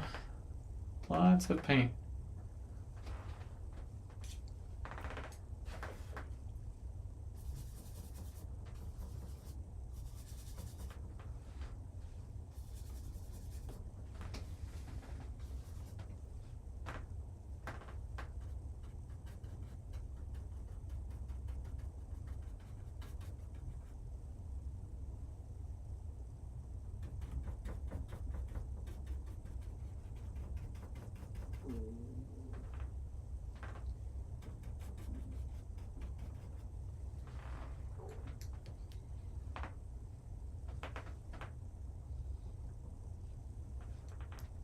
The Gamblin titanium white actually feels kind of transparent, and I know it's just because there's a lot of medium and paint being used. There's a lot of paint. This canvas has more paint on it, I think, than most of the other paintings we did this week. And we did a lot. We did 5 paintings this week. And I really appreciate all the support, all the super chats, comments, the likes.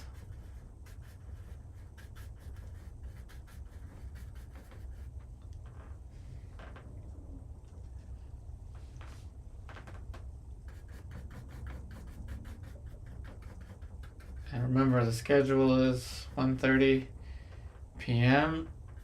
most days, unless there's something going on. Saturdays I don't know yet, but I may just let it be pre-recorded.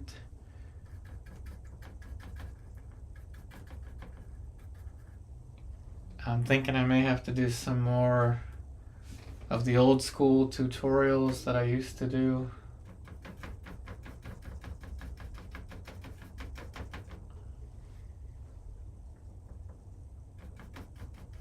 To help promote these videos.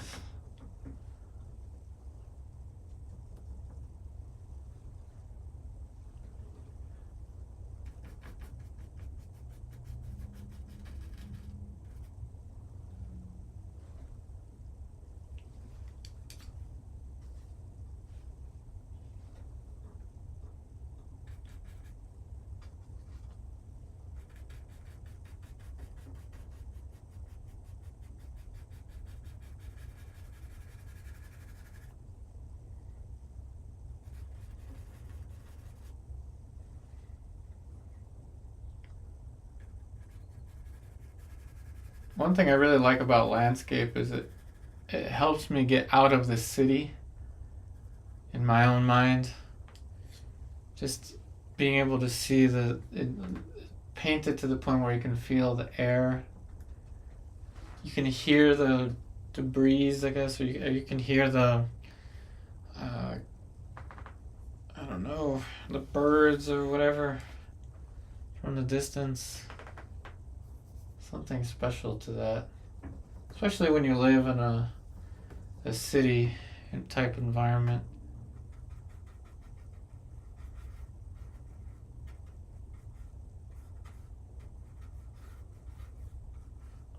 Just the peace and quiet of nature, which I know is not always quiet or peaceful.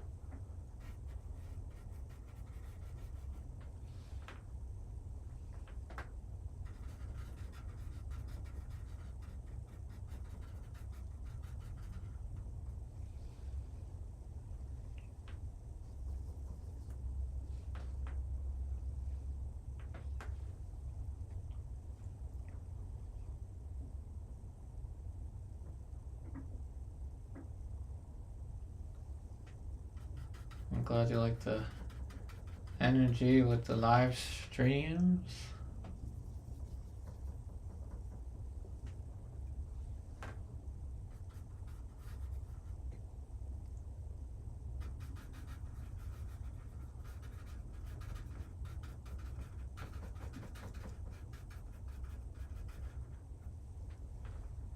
Try to think about what music would be playing in the background if you were sitting on a chair, hanging out, just like kind of right here in this landscape.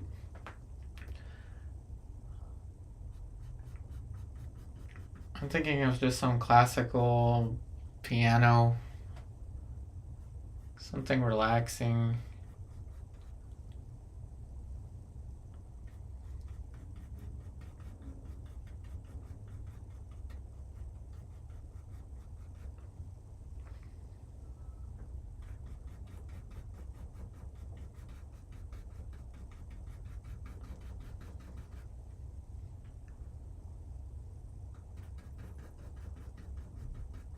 I paint this distance and I almost feel myself wanting to walk away into this field. I feel as if I want to walk away and go that, just keep walking, get as far away as I can. Sometimes I just feel that way. landscape helps with that in a way that no other subject matter can.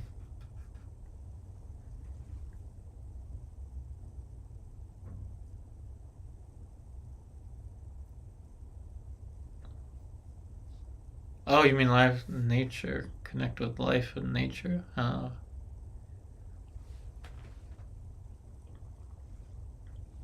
A state of mind for some lucky people, yeah. Nice and quiet.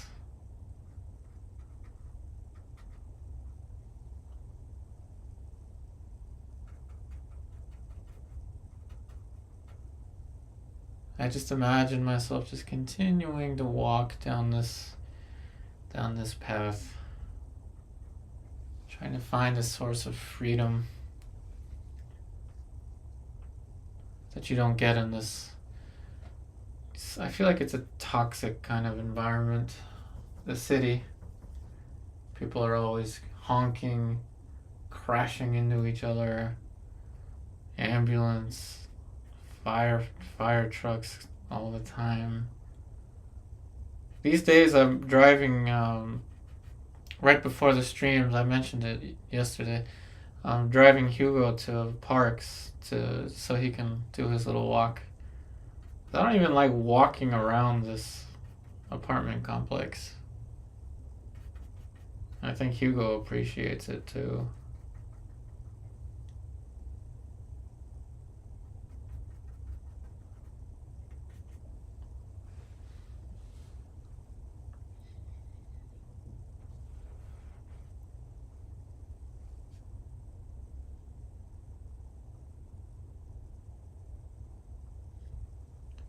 That's very, very, very deep, very meaningful there, Lottie. We are not meant for this world, right? Just try to imagine the birds singing and squirrels doing their thing. But nature is pretty cruel to itself, though, I will say. But it has a purpose. I'm just speaking. I mean, nature doesn't just kill for fun or for sport.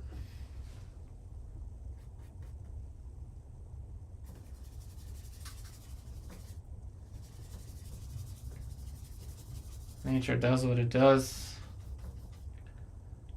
because that's how it continues.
Might be a typo there. Friends with the.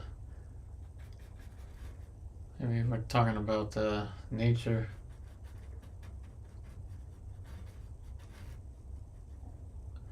This was a nice, quiet little painting. So definitely feel free to play this one, as a sleep aid or something like that.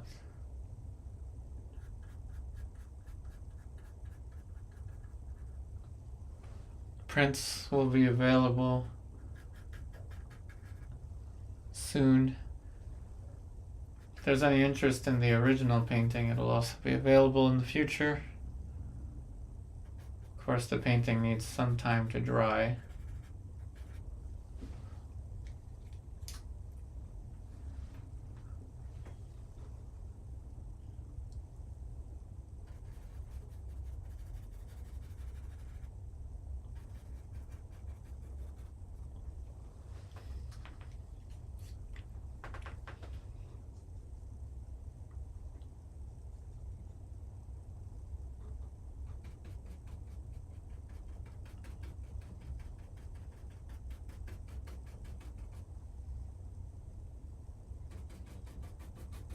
Lots of thick paint here.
Gosh, really like these clouds. This is my favorite landscape. I might have to buy this one for myself. I think this is my favorite painting of the week.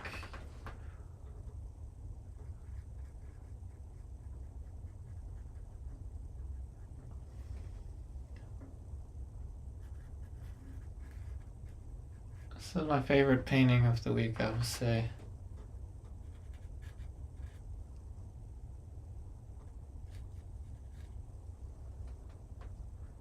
No UFOs or drones in the sky this time.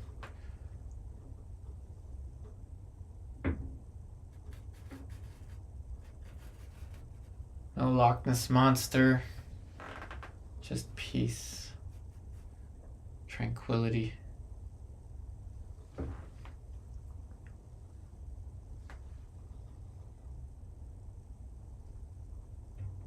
Oh, thanks, Gigi.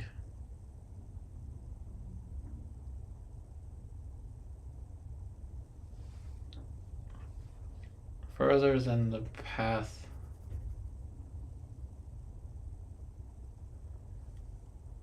Well, I'm gonna try to get as far as I can with these paintings. But that's I guess the most distance I've been able to show in a painting in a while. Because I usually don't do too well with landscapes, to be honest. But I think the watercolor landscapes have been helping me.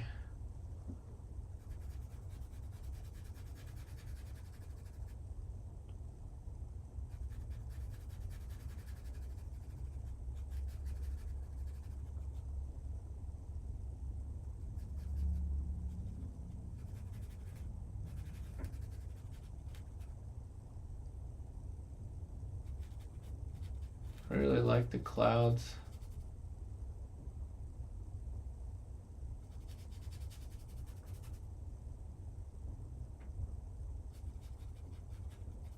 Overall, I'm pretty happy with the painting. Pretty happy with it. I was a little nervous before I started it, I'll say. Oh, thanks, Lottie. My hand makes you want to fly free. I will say I was a little nervous when I started it because landscapes I tend to have the least turnout. People are really not that interested in my landscapes. But I stopped thinking about that and just kind of started to feel the distance. Like trying to put myself in this environment. Paint a place that I would want to be in. You know, I'm not like Turner. I'm not like Turner where he'll paint like these turbulent waves and things like in his landscapes. Like I want to paint somewhere where I'd want to be. Like I want to paint somewhere that I want to be away from the city. And I'll probably do some cityscapes too at some point, but this is kind of my happy place.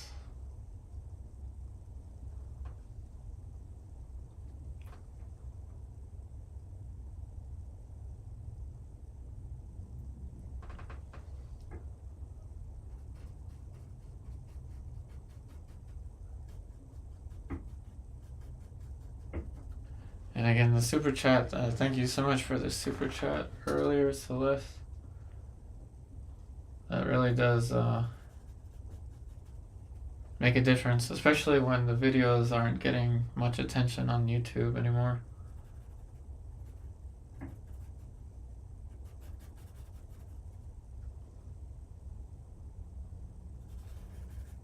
We'll bring it back though, somehow. Somehow we'll bring it back.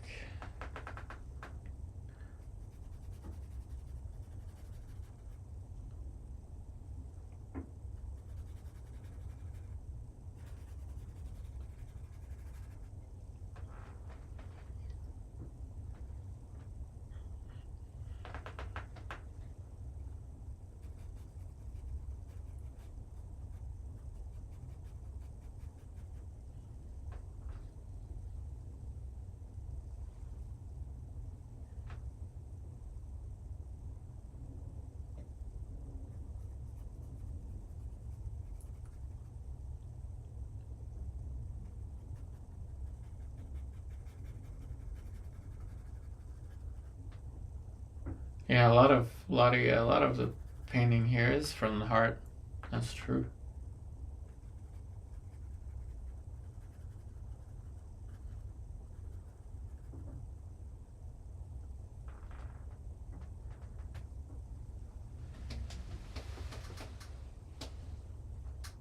Even composition is kind of working out. To be honest, I didn't think about it that much.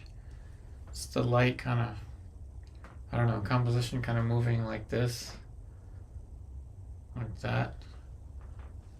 With, of course, this being the focal point.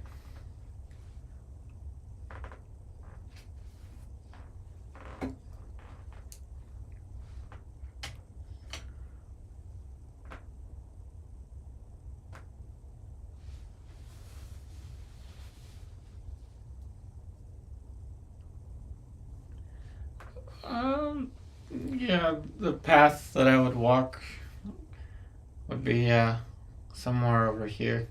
I would walk this way. Walk here, here. Just keep going there.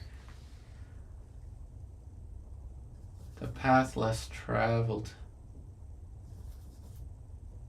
Now some lights onto the tree.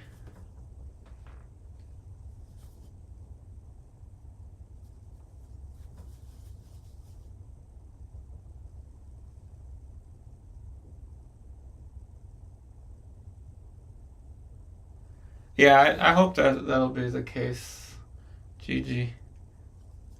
I hope so. Definitely Monday through Friday we'll be here. Unless I've got a doctor's appointment or who knows.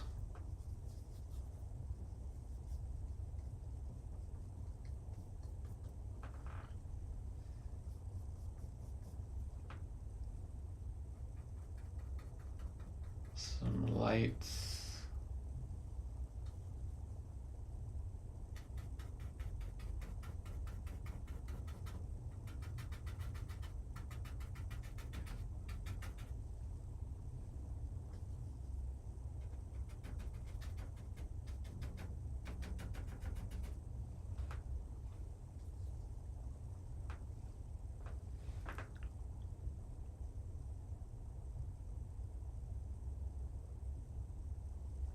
Oh, thanks, Gigi. That means a lot. That I was missed or that I was remembered even when I was gone.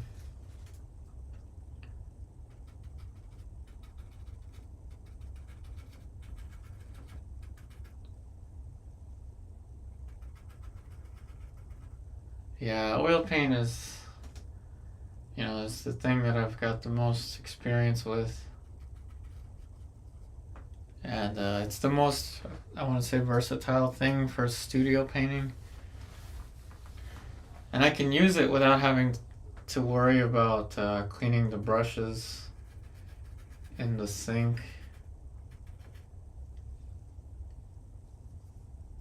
What I'll probably do is whenever I do get to venture out to a painting group, I'll bring the brushes and clean them in that sink maybe once every couple weeks or something like that.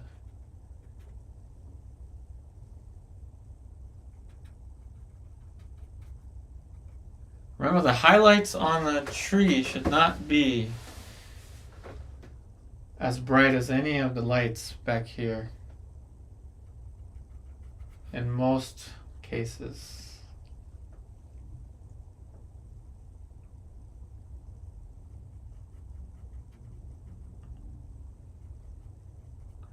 I think we're almost there.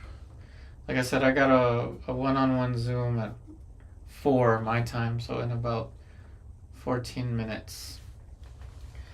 But I'm fairly happy with the way this painting turned out. I don't think I really want to change much else with it. I like the kind of turbulent clouds over there. If anything, I want to put a little gap in those turbulent clouds.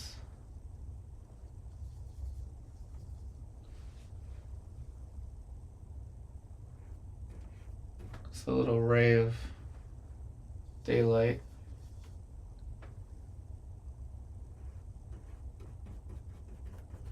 Just a little gap there. The clouds, sure, they can mean trouble, something stormy approaching, but this little blue sky back here is kind of a way of saying no matter how intense the storm is going to be, there's always going to be a blue sky to follow it at some point. That's what this little thing here means to us, at least.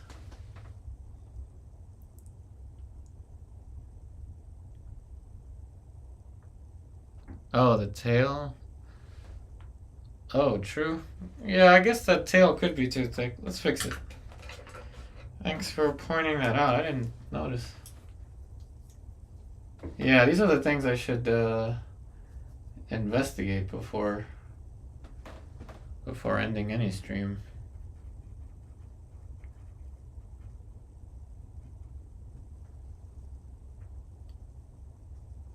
Thanks for pointing that out, Lottie.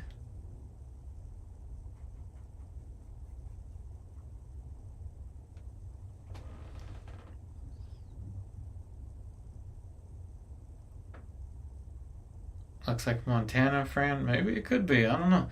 I made up a lot of stuff. There's like houses and things in the reference that I used for the grass, but I cut it out. I changed the dynamic, I guess, of the grass or the mountains, so it's not really like the reference at all. So I may have placed the painting in Montana somewhere. So let's see. Now it's time to sit back, look at the painting from a distance, see what, if anything, anything that sticks out.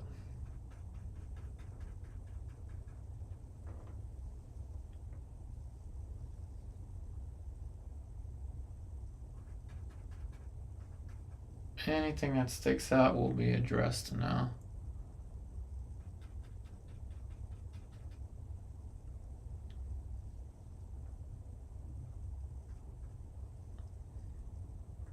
I'm glad you like the landscape, Lottie. So anything that looks like it should be addressed, I will address now.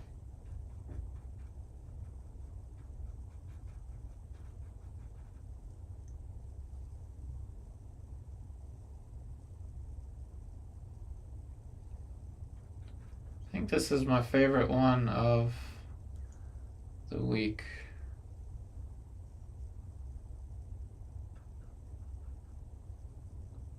I think for me, it represents something about my life, like wanting to get away, I guess, get out of the city. I don't know what the three horses would represent.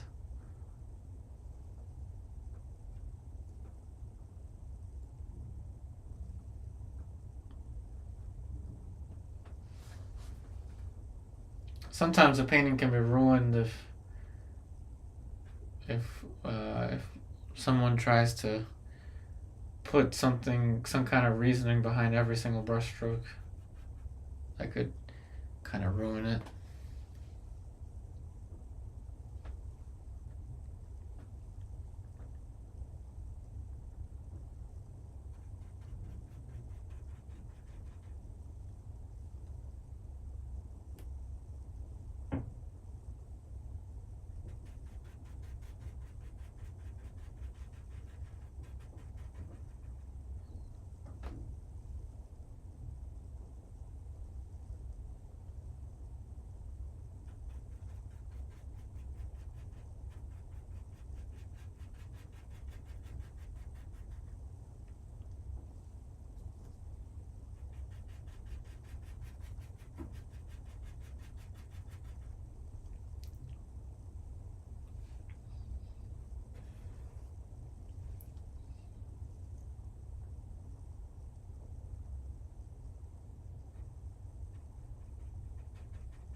Well, I guess the horses kind of make sense. They're known for running, so it's like me wanting to run away. That's my symbolism behind this one.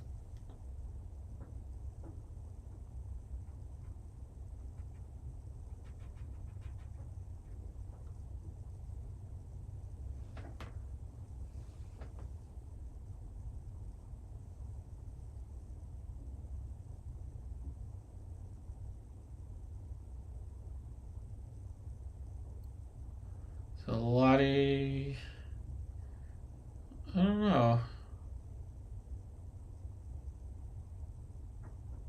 I mean, I guess everything is kind of peaceful already. I think it's just me wanting to get out of the city.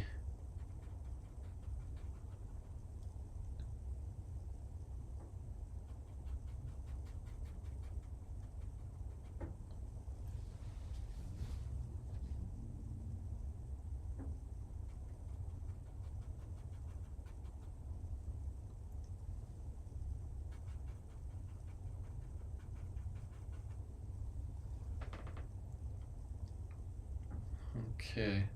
I kind of like how all these planes are, I don't know, angled towards here. Something about that is nice. Now there's too much blue over here.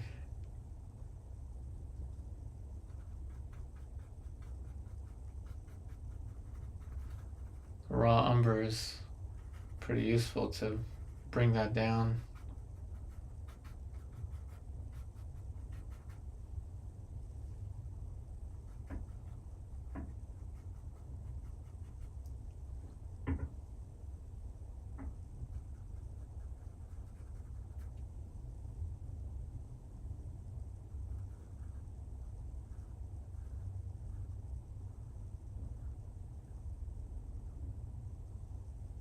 Now the light and shadow is pretty obvious for this one.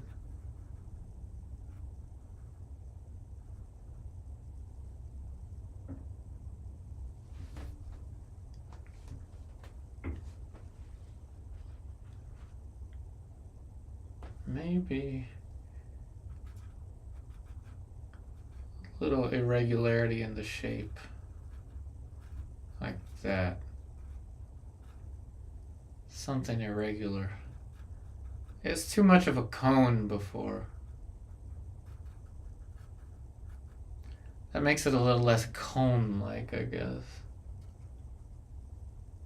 Also breaks some asymmetry. Didn't want too much symmetry there. Oh, thank you, Lottie. I am lucky to have Lucy, definitely. Definitely. So we got not much time left till I have to Zoom with my students, so let's go ahead and sign this one now. These are the last little touches. We'll go ahead and sign it. I'm gonna sign it on the bottom right over here. And when we zoom in, you'll see just how kind of loose the painting is.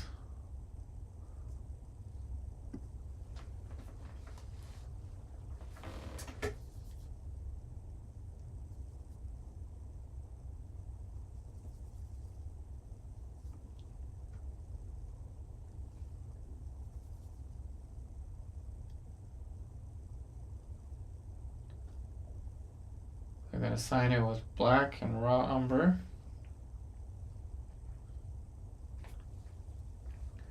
Right over here.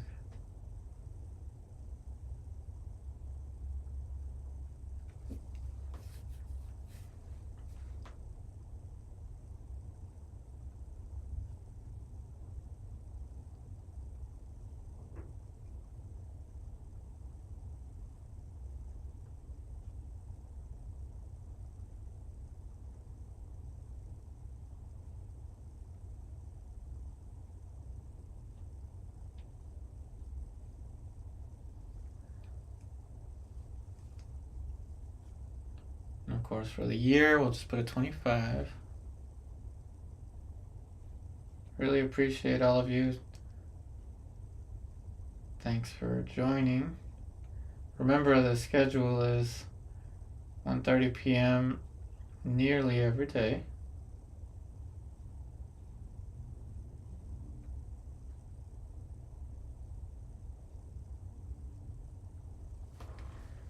Okay, I know that's a little bit off screen, but that is the signature right on the bottom right.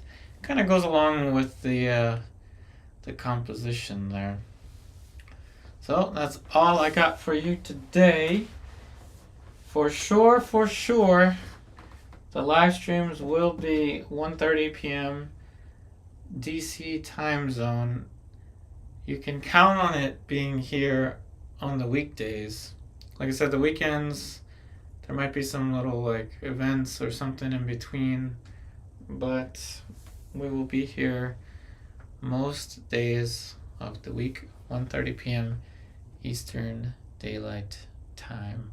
So again, thank you so much for joining. I really hope that you enjoyed this quick and simple landscape painting. Lots of nice symbolism with the clouds and with the, I guess, the trees, the distance, the horse, lots of fun stuff. And okay, one more thing. Last but not least, whatever that bump is, we'll get rid of that there. Yeah, and maybe this will be the thumbnail or something for this painting. Who knows? But anyway, thanks so much for joining. I wish you all the very best, and I will see you next time.